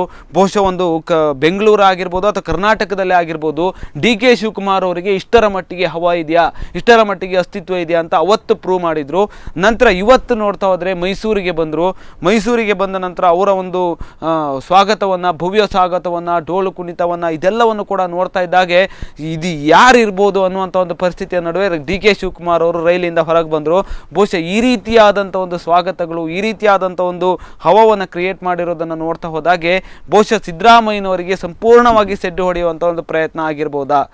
ಅಂದರೆ BJPಯವರ ವಿರುದ್ಧ, ಕೇಂದ್ರ ಸರ್ಕಾರದ ವಿರುದ್ಧ ನಾನೇನು, ನನ್ನ ಅಸ್ತಿತ್ವವೇನು ಅನ್ನುವಂಥ ಒಂದು ನಿಟ್ಟಿನಲ್ಲಿ ಒಂದು ರೀತಿ ತೊಡೆತಟ್ಟಿ ನಿಲ್ಲುವಂಥ ಒಂದು ಪ್ರಯತ್ನ ಆಗಿರ್ಬೋದಾ ಅಂತ. ಅಂದರೆ ಯಾಕೆ ಕೇಳಿದ್ರೆ DKC ಅವರು ಮೊದಲಿಂದ ಕೂಡ ಇಡೀ ಕಾಂಗ್ರೆಸ್ ಅನ್ನು ಉಳಿಸ್ಲಿಕ್ಕೆ ಪ್ರಯತ್ನ ಪಟ್ಟರು. ನಿಮ್ಗೆ ಗೊತ್ತಿದೆ, ಕಾಂಗ್ರೆಸ್ನ ಕರುಣ ಖಂಡಿತವಾಗಿ ಎಲ್ಲದರಲ್ಲಿಯೂ ಕೂಡ ಅವರು ಮುಂಚೂಣಿಯಲ್ಲಿದ್ದು ಕಾಂಗ್ರೆಸ್ ಅನ್ನು ಕಟ್ಟಲಿಕ್ಕೆ ಅಥವಾ ಅದನ್ನು ಉಳಿಸ್ಲಿಕ್ಕೆ ಪ್ರಯತ್ನ ಪಟ್ಟವರು ಹಲವಾರು ಸಂದರ್ಭದಲ್ಲಿ. ಅದರ ಮಧ್ಯದಲ್ಲಿ ಏನಾಯ್ತು, ಅವರು ಜೈಲ್ ಹೋಗ್ಬೇಕಾದ ಸಂದರ್ಭ ಬಂತು. ಆ ನಂತರ ಬಿಡುಗಡೆಗೊಂಡ ನಂತರದಲ್ಲಿ ಕೂಡ ಅವರು ಯಾವತ್ತೂ ಕೂಡ ಅವರ ಗಡ್ಡವನ್ನು ತೆಗಿಲೇ ಇಲ್ಲ ನೋಡಿ. ಅಂದ್ರೆ ಒಂದು ರೀತಿಯಲ್ಲಿ ಜನರ ಅನುಕಂಪ ಗಳಿಸಬೇಕಾಗತ್ತೆ, ತಾನು ಯಾರು ಅಂತ ಬಿಜೆಪಿಯವರು ತೋರಿಸ್ಬೇಕಾಗತ್ತೆ, ಜನ ಸಮುದಾಯಕ್ಕೆ ತೋರಿಸ್ಬೇಕಾಗತ್ತೆ. ಸೊ ತನ್ನ ತಾಕತ್ತಿ ಅನ್ನುವಂಥದ್ದು ಪಕ್ಷದವರಿಗೂ ತೋರಿಸಬೇಕಾಗತ್ತೆ. ಇದೆಲ್ಲವನ್ನು ಹಿನ್ನೆಲೆಯಲ್ಲಿ ಇಟ್ಟುಕೊಂಡು ಅವರ ಪ್ರವೇಶ ಆಯಿತು, ಕರ್ನಾಟಕಕ್ಕೆ ಬಂದರು. ಅಂದ್ರೆ ಜೈಲು ವಾಸದ ನಂತರದಲ್ಲಿ ಕರ್ನಾಟಕಕ್ಕೆ ಪ್ರವೇಶ ಮಾಡಿದ್ರು. ಬೆಂಗಳೂರಿಗೆ ಬಂದಾಗೂ ಹಾಗೆ ದೊಡ್ಡ ಮಟ್ಟದಲ್ಲಿ, ಯಾಕಂದ್ರೆ ಅದು ಯಾವ ರೀತಿ ಬಂದಿದ್ದಾರೋ ಅದು ಬೇರೆ, ಯಾವ ರೀತಿ ಅವರೇ ಸೃಷ್ಟಿ ಮಾಡ್ಕೊಂಡ ಜನವೋ, ರೂಪಿಸಿಕೊಂಡ ಜನವೋ, ತಂದ ಜನವೋ ಅದು ಬೇರೆ. ಆದ್ರೆ ಅವರದ್ದೇ ಆದ ಒಂದು ಕೆಲವೊಂದು ಕಾರ್ಯಕರ್ತರ ಬೆಂಬಲ ಇದೆ. ಯಕ್ಷಗಾನದಲ್ಲಿ ವಿಶೇಷವಾದಂತ ಒಂದು ಪಾತ್ರಗಳು ಬಂದಾಗ ಯಾವ ರೀತಿಯ ಕರೆಕ್ಟ್ ನೀವು ಹೇಳಿದಾಗೆ ಅದು ಒಬ್ಬ ವಿಲನ್ ಇರಬಹುದು, ಹೀರೋ ಇರಬಹುದು. ವಿಲನ್ ಇರ್ತಾನೆ, ಹೀರೋ ಇರ್ತಾನೆ. ಬರುವಾಗ ಸುಮ್ಮನೆ ಬರುವುದಿಲ್ಲ, ಸದ್ದು ಗದ್ದೆಲ್ಲ ಮಾಡ್ಕೊಂಡು ಬೆಂಕಿ ಆವರ್ತ ಮಾಡ್ಕೊಂಡು ಎಲ್ಲ ಬಂದು ನೋಡಿ ಬಂದಿದ್ದೇನಂತ. ಅದು ಎಷ್ಟ ಮಟ್ಟಿಗೆ ಮುಂದೆ ಕಾರ್ಯ ಆಗೋದು ಗೊತ್ತಿಲ್ಲ. ಅಂದ್ರೆ ಈ ರೀತಿ ತೋರಿಸಬೇಕಾದ ಅನಿವಾರ್ಯತೆ ಅವರಿಗಿತ್ತು ಅಲ್ವಾ? ಯಾಕಂದ್ರೆ ಸುಮ್ಮನೆ ಬಂದು ಹಾಗೆ ನಾನು ಜೈಲಿಗೆ ಹೋಗಿ ಬಂದು ಅಂತ ಹೇಳಿದ್ರೆ ಯಾರು ಬೆಲೆ ಕೊಡಲ್ಲ, ಅಥವಾ ತಾನು ಹಿಂದೆ ಎಲ್ಲೋ ಒಂದು ಅಳುಕು ಬರುತ್ತೆ, ಮನಸ್ಸಿನಲ್ಲಿ ಒಂದು ಅಳುಕು ಬರುತ್ತೆ ಅಲ್ವಾ? ಅದನ್ನು ನಾವು ಮೆಟ್ಟಿ ನಿಲ್ಬೇಕಾದ್ರೆ ಈ ರೀತಿಯಾಗಿ ಮಾಡಬೇಕಾಗತ್ತೆ. ನೀವು ಹೇಳಿದಾಗ ಬೆಂಗಳೂರು ಬೆಂಗಳೂರಿಗೆ ಬಂದಾಗ ಕೂಡ ಇದೇ ರೀತಿಯಲ್ಲಿ ಅವರ ಬೆಂಬಲಿಗರು ಮಾಡಿದ್ರು. ಹಾಗೇನೆ ಇವತ್ತು ಮೈಸೂರು ಪ್ರವೇಶ ಆಯಿತು. ಮೈಸೂರಿಗೆ ಬರುವಾಗ ಕೂಡ ಸಾಕಷ್ಟು ಮಂದಿ ಕಾರ್ಯಕರ್ತರು ಅದೇ ರೀತಿಯಲ್ಲಿ ದೊಡ್ಡ ಮಟ್ಟದ ಸದ್ದು ಮಾಡಿದ್ರು. ಸೊ ಒಂದು ರೀತಿಯಲ್ಲಿ ಅಂದ್ರೆ ಇದು ಒಂದು ಜನ ಬೆಂಬಲ ಗಳಿಸಲಿಕ್ಕೆ ಅಥವಾ ನನ್ನನ್ನು ಯಾರು ಒಳಗೆ ಹಾಕಿದ್ದಾರೆ, ಅದು ಇಡಿ ಇರ್ಬೋದು, CBI ಇರ್ಬೋದು, ಅಥವಾ ಕೇಂದ್ರ ಸರ್ಕಾರ ಇರ್ಬೋದು, BJP ಇರ್ಬೋದು, ಯಾರೇ ಇರ್ಬೋದು, ಅವರಿಗೆ ತಕ್ಕದಾದ ಒಂದು ಮೆಸೇಜ್ ಕಳಿಸಬೇಕು ಅನ್ನುವ ಒಂದು ಇದೇ ಇದೆ. ಯಾಕಂದ್ರೆ ನಾನು ಒಂದು ಹೆದರಿಕೆಯ ವಾತಾವರಣ, ನಾನು ಮುಂದೆ ಬರ್ತೇನೆ, ತಾಕತ್ತಿದೆ ಅಂತ. ಯಾಕೆ ಕೇಳಿದ್ರೆ ಯಾವಾಗ್ಲೂ ಹಾಗೆ ಪ್ರತಿ ಸಂದರ್ಭದಲ್ಲಿ ನೋಡಿ, ಅದು ಹಿಂದೆ ಜಯಲಲಿತಾ ಇರಬಹುದು ಅಥವಾ ಇವನ್ನ ಯಡಿಯೂರಪ್ಪ ಹೋಗಿ ಬಂದಾಗ್ಲಿ ಇರಬಹುದು, ಎಲ್ಲರೂ ಬಂದಾಗ ಅವರು ಅಂದ್ರೆ ಅದ್ಧೂರಿಯ ಸ್ವಾಗತವನ್ನು ನಿರೀಕ್ಷೆ ಮಾಡಿದ್ದಾರೆ. ಹೌದೇ, ಅಥವಾ ಅವರೇ ಪೋಷಿತ ಒಂದು ಮೆರವಣಿಗೆಗಳು ಇರಬಹುದು. ಆದ್ರೆ ಇದು ಒಂದು ಅರ್ಥದಲ್ಲಿ ತಪ್ಪಿದು. ನಾನು ಒಬ್ಬ ರಾಜಕೀಯ ವಿದ್ಯಾರ್ಥಿಯಾಗಿ ಆ ರೀತಿಯಾಗಿ ಒಬ್ಬ ರಾಜಕಾರಣಿಗಳು ಮಾಡಬಾರದು. ಆದ್ರೆ ರಾಜಕೀಯ ವ್ಯಕ್ತಿಗಳಿಗೆ ಇದು ಬೇಕಾಗತ್ತೆ. ಯಾಕೆ ತಮ್ಮ ಬೆಳೆ ಬೇಯಿಸ್ಕೊಳ್ಬೇಕಾಗತ್ತೆ, ಅಧಿಕಾರ ಹಿಡಿಬೇಕಾಗತ್ತೆ, ಜನಮನ್ನಣೆಗೊಳಿಸಬೇಕಾಗತ್ತೆ, ಅಥವಾ ತಮ್ಮ ವೀಕ್ನೆಸ್ ಏನಿದೆ ಅದನ್ನು ಮೆಟ್ಟಿ ನಿಲ್ಲಬೇಕಾಗತ್ತೆ, ಮನಸ್ಥೈರ್ಯ ತುಂಬಬೇಕಾ. ಇದಕ್ಕೆಲ್ಲದಕ್ಕೂ ಪೂರಕವಾಗಿ ಈ ರೀತಿಯ ಅದ್ಧೂರಿಯಾದ ಕಾರ್ಯಕ್ರಮಗಳು ಹಮ್ಮಿಕೊಳ್ತಾರೆ, ಏನೇ ಇರಲಿ. ಆದ್ರೆ ಏನಾಗುತ್ತೆ ಕೇಳಿದ್ರೆ ಕಾಂಗ್ರೆಸ್ನು ಒಂದಾಗಿ ಅವರನ್ನು ಸ್ವಾಗತ ಮಾಡಿದ್ರೆ ಆಗ್ತಿತ್ತು. ಆದ್ರೆ ಕಾಂಗ್ರೆಸ್ ನೀವು ಇದಾಗಲೇ ಹೇಳಿದಾಗೆ ಕಾಂಗ್ರೆಸ್ನ ಒಳಗೆ ಎಲ್ಲರೂ ಇದನ್ನು ನಿರೀಕ್ಷೆ ಮಾಡ್ತಾ ಇಲ್ಲ. ಕಾಂಗ್ರೆಸ್ನೊಳಗೆ ಒಂದು ರೀತಿ ಅಪಸ್ವರ, ಅಪಧ್ವನಿ ಇದೆ, ಮನಸ್ಸು ಇದೆ. ಅದೇ ರೀತಿ ಎಲ್ಲರೂ ಕೂಡ ಎಲ್ಲ ನಾಯಕರುಗಳು ಹೋಗಿ ಅವರನ್ನು ಸ್ವಾಗತ ಮಾಡೋ ಸ್ಥಿತಿಯಲ್ಲಿ ಇಲ್ಲ. ಅಂದ್ರೆ ಒಳಗೇನೆ ಒಂದು ರೀತಿ ಪೈಪೋಟಿ ಇದೆ. ಮಾತ್ರ ಅಲ್ಲ, ಹೈಕಮಾಂಡ್, ಕಾಂಗ್ರೆಸ್ ಹೈಕಮಾಂಡ್ ಕೂಡ ಒಂದು ರೀತಿಯಲ್ಲಿ ವೀಕ್ ಆಗಿ ಕಾಣುತ್ತೆ ಅಲ್ವಾ. ಇವು ಕಾಂಗ್ರೆಸ್ ಅನ್ನು ಕರ್ನಾಟಕ ಉಳಿಸಬೇಕಾದ್ದು ಹೈಕಮಾಂಡ್ ಆಗೋದಿಲ್ಲ, ಸಾಧ್ಯ ಇಲ್ಲ ಅಂತ ಇವರಿಗೂ ಗೊತ್ತಾಗಿದೆ. ಕೈ ಮೀರಿ ಹೋಗಿದೆ. ಅವರದ್ದು ಏನು ಇಲ್ಲಿ ಬೆಳೆ ಬೆಳೆಯುವುದಿಲ್ಲ, ಅಥವಾ ಅವರ ಹೆಸರು ಹೇಳಿದ್ರೆ ನಾವು ಗೆಲ್ಲಿಕ್ಕೆ ಸಾಧ್ಯ ಇಲ್ಲ. ಏನಿದ್ರು ನಮ್ಮ ಸ್ಥಾನಮಾನ ನಾವೇ ಉಳಿಸ್ಕೊಳ್ಬೇಕು, ನಾವೇ ಕಟ್ಟಬೇಕು ಅನ್ನುವ ಒಂದು ಸ್ಥಿತಿಯಲ್ಲಿ ಇವತ್ತು ಕಾಂಗ್ರೆಸ್ ಇರುವ ಕಾರಣ ಇವತ್ತು DKC ಅವರು ಇರಬಹುದು, ಅಥವಾ ಈ ಕಡೆ ಬಂದಂತ ಸಿದ್ದರಾಮಯ್ಯನವರು ಇರಬಹುದು, ಅವರು ಈ ರೀತಿಯ ಒಂದು ಕಾರ್ಯಾಚರಣೆಯಲ್ಲಿ ಕೊಡ್ಕೊಂಡಿದ್ದಾರೆ ಅಂತ ನನಗನ್ಸುತ್ತೆ ಅಷ್ಟೇ. DK ಶಿವಕುಮಾರ್ ಒಂದು ಕಡೆ ಅಲ್ಲೇ ಬಿಡ್ತೇನೆ, ಯಾಕೆಂತಂದ್ರೆ ಅವರು ಕೂಡ ಇನ್ನು ಸಾಧಿಸಬೇಕಾಗಿರ್ತಕ್ಕಂಥದ್ದು ಇನ್ನು ಕೂಡ ರಾಜಕೀಯದ ಒಂದು ನಿವೃತ್ತಿ ಆಗುವವರೆಗೂ ಕೂಡ ಅವರೊಂದು ಸಾಧಿಸಬೇಕಾದಂತ ಒಂದು ಅವಶ್ಯಕತೆ ಇದೆ. ಅವ್ರನ್ನ ಒಂದು ಕಡೆ ಬದಿಗಿಟ್ಟು ಮಾತಾಡ್ತಾ ಹೋದಾಗೆ ಈಗ ಯಡಿಯೂರಪ್ಪನವರು ಈಗ ರಾಜಕೀಯದಿಂದ ನಿವೃತ್ತಿ ಆಗುವಂತ ಒಂದು ಸಂದರ್ಭದಲ್ಲಿ ಬೇಕಾದಂತ ವ್ಯಕ್ತಿಯ ಬಗ್ಗೆ ಮಾತಾಡಬೇಕು. ಬಹುಶಃ ಅಧಿಕಾರವನ್ನ ಹಿಡಿಯುವಂತ ಒಂದು ಸಂದರ್ಭದಲ್ಲಿ ಇದ್ದಂತ ಒಂದು ಉಲ್ಲಾಸ, ಉತ್ಸಾಹ, ಬಹುಶಃ ರಾಜಕೀಯವಾದ ಅಧಿಕಾರವನ್ನು ಹಿಡಿದ ನಂತರ ಬಹುಶಃ ಯಡಿಯೂರಪ್ಪನವರಲ್ಲಿ ಆ ಒಂದು ಉಲ್ಲಾಸ, ಉತ್ಸಾಹ ಎಲ್ಲವೂ ಕೂಡ ಕಳೆದು ಹೋಯಿತು. ಒಂದು ಹಂತದಲ್ಲಿ ಅನಿವಾರ್ಯವಾಗಿ ಮುಖ್ಯಮಂತ್ರಿಯ ಸ್ಥಾನದಲ್ಲಿ ಕುತ್ಕೊಳ್ಬೇಕಲ್ಲ ಅನ್ನುವಂಥ ಒಂದು ನಿಟ್ಟಿನಲ್ಲಿ, ಅಧಿಕಾರವನ್ನು ಮಾಡಬೇಕಲ್ಲ ಅನ್ನುವಂಥ ಒಂದು ನಿಟ್ಟಿನಲ್ಲಿ ಅಧಿಕಾರವನ್ನು ಮಾಡ್ತಾ ಇದ್ದಾಗಿದೆ. ಅವರ ಒಂದು ಮನಸ್ಥಿತಿಗಳು, ಅವರ ಒಂದು ಮಾತಾಡುವಂಥ ಒಂದು ಮಾತನ್ನೆಲ್ಲವನ್ನು ಕೂಡ ನೋಡ್ತಾ ಹೋದಾಗೆ, ಅವರ ನಡವಳಿಕೆಗಳನ್ನು ನೋಡ್ತಾ ಹೋದಾಗೆ ಯಡಿಯೂರಪ್ಪನವರು ಬಹುಶಃ ಸಾಕಷ್ಟು ದಿನದವರೆಗೆ CM ಆಗಿ ಇರೋದಿಲ್ಲ ಅನ್ನುವಂಥ ಒಂದು ನಿಟ್ಟಿನಲ್ಲಿ ಅಭಿಪ್ರಾಯಗಳು ಒಂದು ಕಡೆ ಆದರೆ, ಅವರ ಒಂದು ಮುಖಚರ್ಯೆಯು ಕೂಡ ಇದನ್ನು ಹೇಳ್ಬೋದಾ ಅಂತ. ಅಂದರೆ ನೀವು ಹೇಳಿದಾಗೆ ಯಾವತ್ತು ಯಡಿಯೂರಪ್ಪನವರು ಆ ಒಂದು ಅತಂತ್ರ ಸ್ಥಿತಿಯಲ್ಲಿ ಅಧಿಕಾರ ಪಡೆದ್ರು ಮೊನ್ನೆ ಕುಮಾರಸ್ವಾಮಿ ಅವರ ನಂತರದಲ್ಲಿ, ಅಲ್ಲಿಂದ ಇಲ್ಲಿಯವರೆಗೂ ಕೂಡ ಅವರಿಗೆ ನಿಜವಾಗಿ ಒಂದು ಮನಃಶಾಂತಿ ಇರಲಿಲ್ಲ. ಅವರೇ ಹೇಳಿದ್ರು, ನಾನು ತಂತಿ ಮೇಲೆ ನಡೀತಾ ಇದ್ದೇನೆ ಅಲ್ವಾ. ಅಂದ್ರೆ ಅವ್ರು ಹೇಳಿದ ಕೊನೆ ಬೇರೆ ಬೇರೆ ಅರ್ಥ ಅದಕ್ಕೆ ಕೊಟ್ಟಿರ್ಬೋದು, ಆದ್ರೆ ಖಂಡಿತ ಹೌದು, ತಂತಿ ಮೇಲೆ ನಡೆದದ್ದು ಹೌದು. ಯಾಕೆ ಕೇಳಿದ್ರೆ ಯಾವಾಗ ಯಡಿಯೂರಪ್ಪನವರನ್ನು ಮುಖ್ಯಮಂತ್ರಿ ಮಾಡಿದ್ರು ಅವರ ಮೇಲೆ ಅಷ್ಟೇ ಪ್ರಮಾಣದ ನಿಯಂತ್ರಣವನ್ನು ಕೂಡ ಹಾಕಿದ್ರು. ಯಡಿಯೂರಪ್ಪನವರೇ ನೀವು ಏಕಮಯವಾಗಿ ಚಲಿಸ್ಲಿಕ್ಕೆ ಆಗೋದಿಲ್ಲ, ಹೈಕಮಾಂಡ್ ಇದೆ, ಪಕ್ಷದ ಇದೆ, ಅದಕ್ಕೆ ಸರಿಯಾಗಿ ಏನ್ ಮಾಡಿದ್ರು, ಪಕ್ಷ ರಚನೆ ಮಾಡುವಾಗ ಕೂಡ ಅವರಿಗೆ ಬೇಕಾದವರಿಗೆ ಪಕ್ಷದ ಅಧ್ಯಕ್ಷ ಸ್ಥಾನ ಕೊಡ್ಲಿಲ್ಲ, ಕಾರ್ಯದರ್ಶಿ ಸ್ಥಾನ ಕೂಡ ಕೊಡ್ಲಿಲ್ಲ. ಅವರ ಮಕ್ಕಳ ಮೇಲೂ ಕೂಡ ಕೆಲವೊಂದು ಇತಿಮಿತಿಗಳನ್ನು ಹೇರ್ಲಿಕ್ಕೆ ನೋಡಿದ್ರು, ಅಥವಾ ಮಂತ್ರಿ ಪದವಿ ಹಂಚುವಾಗ ಕೂಡ ಅಲ್ಲಿ ಒಂದು ರೀತಿಯಲ್ಲಿ ಇನ್ನೊಂದು ಶಕ್ತಿಯನ್ನು ಬಳಸಿಕೊಂಡು ಅವರಿಗೂ ಬೇಕಾದವರು ಕೊಡ್ಲಿಕ್ಕೆ ಅವಕಾಶ ಮಾಡಿ ಕೊಡ್ಲಿಲ್ಲ. ಹಾಗೇನೆ ನೋಡುವಾಗ ಎಲ್ಲೋ ಬೇಕಾದಂತ ಅನುದಾನವೂ ಕೂಡ ಕ್ಲಪ್ತ ಕಾಲಕ್ಕೆ ಇವರಿಗೂ ಕೊಡ್ಲಿಲ್ಲ, ಕೇಂದ್ರ ಸರ್ಕಾರದಿಂದ ನೆರೆ ಪರಿಹಾರಕ್ಕೂ ಕೂಡ ಕೊಡ್ಲಿಲ್ಲ. ಸೊ ಈ ಎಲ್ಲ ಸ್ಥಿತಿಗಳ ಮಧ್ಯೆ ಒಂದು ರೀತಿ ಯಡಿಯೂರಪ್ಪನವರು ಕಟ್ಟಿ ಹಾಕಿದ್ರು. ಆದ್ರೆ ಯಡಿಯೂರಪ್ಪನವರಿಗೆ ಒಂದು ಆಸೆ ಇತ್ತು, ನಾನು ಈ ಒಂದು ಟರ್ಮ್ ಕಂಪ್ಲೀಟ್ ಮಾಡಬೇಕು, ನನಗೆ ಸಿಕ್ಕಿದ 3.5 ವರ್ಷ ಏನಿದೆ ಅದನ್ನು ನಾನು ಕಂಪ್ಲೀಟ್ ಮಾಡಬೇಕು ಅನ್ನುವ ಆಸೆ ಖಂಡಿತ ಇದೆ, ಇರಬೇಕಾದ್ದು. ಇದಾಗ ಏನಾಗಿದೆ, ಮತ್ತೆ ಹೈಕಮಾಂಡಿಗೂ ಅರ್ಥ ಆಯ್ತು, ಈ ಯಡಿಯೂರಪ್ಪನವರು ನಾವು ವಿರುದ್ಧ ಹಾಕೊಂಡ್ರೆ ಖಂಡಿತವಾಗಿ ನಾವು ಇಲ್ಲಿ ಗೆಲ್ಲಲಿಕ್ಕೆ ಈ ಕಾಲದಲ್ಲಿ ಸಾಧ್ಯ ಇಲ್ಲ. ಖಂಡಿತ ಯಾಕೆ ಕೇಳಿದ್ರೆ ಹಿಂದಿನ ಅನುಭವ ಇದೆ, ಯಡಿಯೂರಪ್ಪನವರನ್ನು ಹೊರಗೆ ಹಾಕಿದ ಅನುಭವ ಇವರಿಗಿದೆ. ಸೊ ಹಾಗಾಗಿ ಯಡಿಯೂರಪ್ಪನವರು ನಾಜೂಕಾಗಿ ಅವರನ್ನು ಬಳಸ್ಕೊಳ್ಬೇಕಾಗತ್ತೆ, ಹಾಕಿದ ಅನುಭವ ಇದೆ, ಅನುಭವ ಇದೆ. ಹಾಗಾಗಿ ಯಡಿಯೂರಪ್ಪನವರನ್ನು ಇಟ್ಟುಕೊಂಡು ನಾವು ಕರ್ನಾಟಕದಲ್ಲಿ ಬಿಜೆಪಿಯನ್ನು ಬಳಸಬೇಕಾಗತ್ತೆ. ಅವಾಗ ಏನ್ ಹೇಳಿದ್ರು, ಈಗ ಸದ್ಯಕ್ಕೆ ಅವರು ಬಂದಂತ ಹೈಕಮಾಂಡಿಗೆ ಹೌದು, ಯಡಿಯೂರಪ್ಪನವರಿಗೂ ಬಿಜೆಪಿಗೆ ಬಂದಂತ ಸದ್ಯದ ಒಂದು ಸವಾಲು ಏನಂತ ಹೇಳಿದ್ರೆ ಉಪಚುನಾವಣೆ. ಉಪಚುನಾವಣೆಯಲ್ಲಿ ಏನಾಯ್ತು ಕೇಳಿದರೆ ಹೈಕಮಾಂಡಿಗೆ ಅಥವಾ ಕೆಲವು ಸ್ಟ್ರಾಂಗ್ ಬಿಜೆಪಿ ಅವರಿಗೆ ಅಥವಾ ಮೂಲ ಬಿಜೆಪಿ ಮೂಲ ಅಂದ್ರೆ ಹಾಗೆ ಮೂಲವರಿಗೆ ಈ ಅನರ್ಹ ಶಾಸಕರಿಗೆ ಕೊಡ್ಲಿಕ್ಕೆ ಮನಸ್ಸಿಲ್ಲ. ಯಾಕೆ ಆಲ್ರೆಡಿ ಅಲ್ಲಿ ಡಿಫೀಟೆಡ್ ಶಾಸಕರು ಇದ್ದಾರೆ, ಕೆಲವು ನ್ಯಾರೋ ಮಾರ್ಜಿನ್ ನಲ್ಲಿ ಸೋತಂತ ಶಾಸಕರುಗಳು ಅವರಿದ್ದಾರೆ. ಅವರು ಇವರಿಗೆ ಒಬ್ಜೆಕ್ಟ್ ಮಾಡ್ತಾರೆ ಅಲ್ವಾ, ಬಚ್ಚೇಗೌಡರ ಮಗ ಯಾರೇ ಇರಬಹುದು, ಏನಕ್ಕೆ ಹೇಳಿದ್ರೆ ಒಂದು ರೀತಿಯಲ್ಲಿ ಒಬ್ಜೆಕ್ಟ್ ಮಾಡ್ತಾರೆ. ಅವರನ್ನು ತೃಪ್ತಿಪಡಿಸಿಕೊಂಡು ಅನರ್ಹರಿಗೆ ಸ್ಥಾನ ಕೊಡಬೇಕಾಗತ್ತೆ. ಇವರು ಯಾವಾಗಲೂ ಹೇಳ್ತಾ ಇದ್ರು ಯಡಿಯೂರಪ್ಪನವರು, ನನಗೆ ತಂದು ಕೂರಿಸಿದ್ದು ಯಾರು ಕೇಳಿದ್ರೆ ನೀವಲ್ಲ, 106 ಇದ್ದೀರಾ ನೀವಲ್ಲ, ನಾನು ಇಲ್ಲಿ ಬಂದು ಮುಖ್ಯಮಂತ್ರಿ ಆಗಿದ್ದು ಬಿಕಾಸ್ ಆಫ್ ದಿ ಅನರ್ಹ ಡಿಸ್ಕ್ವಾಲಿಫೈಡ್ ಏನು ಮಾಡಿದ್ದೀರಿ ಆ ಶಾಸಕರದಿಂದಲೇ ನಾನು ಇಲ್ಲಿ ಬಂದು ಕೂತಿದ್ದೇನೆ. ಹಾಗಾಗಿ ಅವರಿಗೆ ಮೋಸ ಮಾಡ್ಲಿಕ್ಕೆ ನನಗೆ ಸಾಧ್ಯನೇ ಇಲ್ಲ, ಅದು ಸತ್ಯನೂ ಕೂಡ. ಸೊ ಅವರನ್ನು ಉಳಿಸ್ಕೊಳ್ಬೇಕು ಅನ್ನುವ ಒಂದು ಸಂದಿಗ್ಧ ಸ್ಥಿತಿಯಲ್ಲಿ ಅವರು ಕೂಡ ಇದ್ದಾರೆ. ಅದು ಎಷ್ಟು ಮಟ್ಟಿಗೆ ಅವರು ಎಲ್ರಿಗೂ ಸೀಟ್ ಸಿಗುತ್ತೋ ಗೊತ್ತಿಲ್ಲ, ಯಾಕಂದ್ರೆ ಹೈಕಮಾಂಡ್ ಅಲ್ಲಿ ಕೂಡ ಪ್ರವೇಶ ಮಾಡುವಂತ ಸಾಧ್ಯತೆಗಳು ಕೂಡ ಇದೆ, ತೂಗಿಸಿ ಕೊಡಬೇಕಾಗತ್ತೆ. ಈ ಒಂದು ಸ್ಥಿತಿಯಲ್ಲಿ ಇವತ್ತು ಯಡಿಯೂರಪ್ಪನವರು ಕರ್ನಾಟಕದಲ್ಲಿ ಇದ್ದಾರೆ. ಅಂದ್ರೆ ಅರ್ಥ ಏನು ಕೇಳಿದ್ರೆ, ಎಲ್ಲೋ ಒಂದು ರೀತಿಯಲ್ಲಿ ಯಡಿಯೂರಪ್ಪನವರಿಗೆ ಮುಕ್ತವಾದ ಒಂದು ಹಸ್ತಕ್ಷೇಪ ಮಾಡಲಿಕ್ಕೆ ಅಥವಾ ಕೈಯನ್ನು ಚೆಲ್ಲಾಡಿಸಲಿಕ್ಕೆ ಸಾಧ್ಯ ಆಗದಂತ ಸ್ಥಿತಿಯಲ್ಲಿ ಹೈಕಮಾಂಡ್ ತಂದಿದೆ, ಅಥವಾ ಕರ್ನಾಟಕದಲ್ಲಿ ಬಿಜೆಪಿ ವಾತಾವರಣ ಬಂದು ಕೂತ್ಕೊಂಡಿದೆ. ಸೊ ಆದ ಕಾರಣ ಅವರಿಗೆ ಒಂದು ರೀತಿಯಲ್ಲಿ ಇವತ್ತು ತಾವು ಮನಸ್ಸಿಗೆ ಬಂದ ಹಾಗೆ ಚಲಿಸಲಿಕ್ಕೆ ಸಾಧ್ಯ ಆಗ್ತಾ ಇಲ್ಲ. ಈ ಲಿಮಿಟೇಷನ್ ಒಳಗೆ ಯಡಿಯೂರಪ್ಪನವರು ಮಾಡಬೇಕಾಗತ್ತೆ. ಅದಕ್ಕೋಸ್ಕರ ಕೆಲವೊಮ್ಮೆ ಅವರು JDSನವ್ರ ಜೊತೆಯೂ ಸಾಫ್ಟ್ ಆಗಿರಬೇಕಾಗತ್ತೆ, ಅನರ್ಹ ಶಾಸಕರಿಗೂ ಕೂಡ ತೃಪ್ತಿಪಡಿಸಬೇಕಾಗತ್ತೆ, ತನ್ನ ಪಕ್ಷದ ಒಳಗೆ ಇರುವಂತಹ ಶಾಸಕರನ್ನು ತೃಪ್ತಿಪಡಿಸಬೇಕು.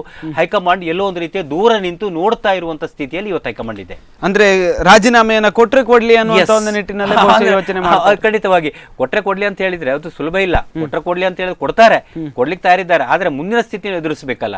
ಕೊಟ್ಟ ನಂತರ ಯಡಿಯೂರಪ್ಪನವರು ರಾಜಕೀಯವಾಗಿ ಸನ್ಯಾಸ ಸ್ವೀಕರಿಸಲ್ಲ ಅವರು ಅಂತ ಮನಸ್ಥಿತಿಯಲ್ಲೂ ಕೂಡ ಇಲ್ಲ. ಯಾಕೆ ಹೇಳಿದ್ರೆ ಈ ಮರ್ಯಾದೆ ಇದೆ, 3 ವರ್ಷ ಗೌರವಿಸಿಕೊಂಡು ಹೋಗ್ಬೇಕನ್ನುವಂತ ನಿಚ್ಚಳವಾದ ಆಸೆ ವರ್ತನೆ ಇದೆ. ಅದಕ್ಕೆ ಸರಿಯಾದ ಪೂರಕವಾದ ಸ್ಥಿತಿ ಮಾಡಿ ಕೊಟ್ಟರೆ ಮಾತ್ರ ಅವರು ಬಿಜೆಪಿ ಜೊತೆ ಇರ್ತಾರೆ, ಇಲ್ದಿರೋ ಹೊರಗೆ ಹೋಗೋ ಸಾಧ್ಯತೆ ಇರ್ತದೆ. ಹೊರಗೋಗಿ ಸುಮ್ಮನೆ ಕೂತ್ಕೊಳ್ಳೋ ಜಾತಿ ಅವರಲ್ಲ. ಆದ ಕಾರಣ ಈ ಒಂದು ಸಂದಿಗ್ಧ ಸ್ಥಿತಿಯಲ್ಲಿ, ಅತಂತ್ರ ಸ್ಥಿತಿಯಲ್ಲಿ ಅಥವಾ ಈ ಒಂದು ಒತ್ತಡದಲ್ಲಿ ಇವತ್ತು ಬಿಜೆಪಿ ಕರ್ನಾಟಕದಲ್ಲಿ ಇದೆ.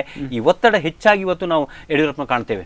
ಯಾಕೆ ಹೇಳಿದ್ರೆ ಯಡಿಯೂರಪ್ಪನವರು ತುಂಬಾ ಜಾಗ್ರತೆ ಮಾತಾಡ್ತಾ ಇದ್ದಾರೆ, ಆದ್ರೆ ಪೂರ್ತಿ ಅವರ ಒಳ ಮನಸ್ಸಿನ ಧ್ವನಿ ಅಲ್ಲದು. ಎಲ್ಲ ಒಂದು ರೀತಿಯಲ್ಲಿ ತುಂಬಾ ಟ್ಯಾಕ್ಟ್ಫುಲ್ ಆಗಿ ಮಾತಾಡಬೇಕಾದಂತ ಸ್ಥಿತಿಯಲ್ಲಿ ಇವತ್ತು ಯಡಿಯೂರಪ್ಪನವರು ಕರ್ನಾಟಕದಲ್ಲಿ ಇದ್ದಾರೆ. ವರ್ಚಸ್ಸಿಲ್ಲ ಯಡಿಯೂರಪ್ಪನವರು, ಹಾಗೆ ಅಲ್ಲ, ದೊಡ್ಡ ಒಳ್ಳೆ ರೀತಿಯ ಹೋರಾಟಗಾರ ಕೂಡ ಹೌದು, ಮಾತಿನಲ್ಲೂ ಹಾಗೆ ಎಲ್ಲ ಪಕ್ಷದವನ್ನು ಟೀಕಿಸುವಂತದ್ದು ಎಲ್ಲ ಇತ್ತು. ಆ ಭರಾಟೆ ಇವತ್ತು ಅವರ ಹತ್ರ ಇಲ್ಲ. ಬಹುಶಃ ಒಂದು ಪ್ರಬುದ್ಧತೆಯಿಂದ ಕೂಡಿರ್ತಕ್ಕಂಥ ಮಾತುಗಳನ್ನ ಆಡ್ತಾ ಇದ್ರು. ಅದು ಮುಖವಾಡವೋ ಅಥವಾ ನಿಜವಾದಂತ ಮುಖವೋ ಅನ್ನೋದೇ ಈಗ ಪ್ರಶ್ನೆ ಆಗುತ್ತಲ್ಲ. ಅದನ್ನು ಪೂರ್ತಿ ತೋರ್ಸ್ಲಿಕ್ಕೆ ಆಗೋಲ್ಲ ಅವರಿಗೆ, ಅವ್ರು ದೊಡ್ಡ ಸಿಡುಗುತನ ಇದ್ದವ್ರೆ. ಆದ್ರೆ ಆ ಸಿಡುಗುತನ ಇದೇನಿದೆ ಮತ್ತೆ ನೀವು ಹೇಳಿದಾಗ ಪ್ರಬುದ್ಧತೆಯಲ್ಲಿ ಮಾತಾಡಬೇಕಾಗುತ್ತೆ, ಅನಿವಾರ್ಯತೆ ಇದೆ, ಪ್ರಬುದ್ಧತೆ ತೋರಿಸಬೇಕಾದ ಅನಿವಾರ್ಯತೆ ಇವತ್ತು ಯಡಿಯೂರಪ್ಪನ ಮೇಲೆ ಕರ್ನಾಟಕ. ಅದು ಮುಖವಾಡು ಅಥವಾ ನಿಜವಾದಂತ ಒಂದು ಮುಖವೋ ಅದು ಕೂಡ ಈಗ ವ್ಯತ್ಯಾಸಗಳು ಹೋಗ್ತಾ ಇದೆ ಅಂತ. ಇದೆಲ್ಲದರ ವಿಚಾರವನ್ನು ಒಂದು ಕಡೆಗಿಟ್ಟು, ಕರ್ನಾಟಕದ ವಿಚಾರವನ್ನು ಒಂದು ಕಡೆಗಿಟ್ಟು ಇದೇ ರೀತಿಯಾದಂತಹ ಒಂದು ಪರಿಸ್ಥಿತಿ ಮಹಾರಾಷ್ಟ್ರದಲ್ಲಿದೆ.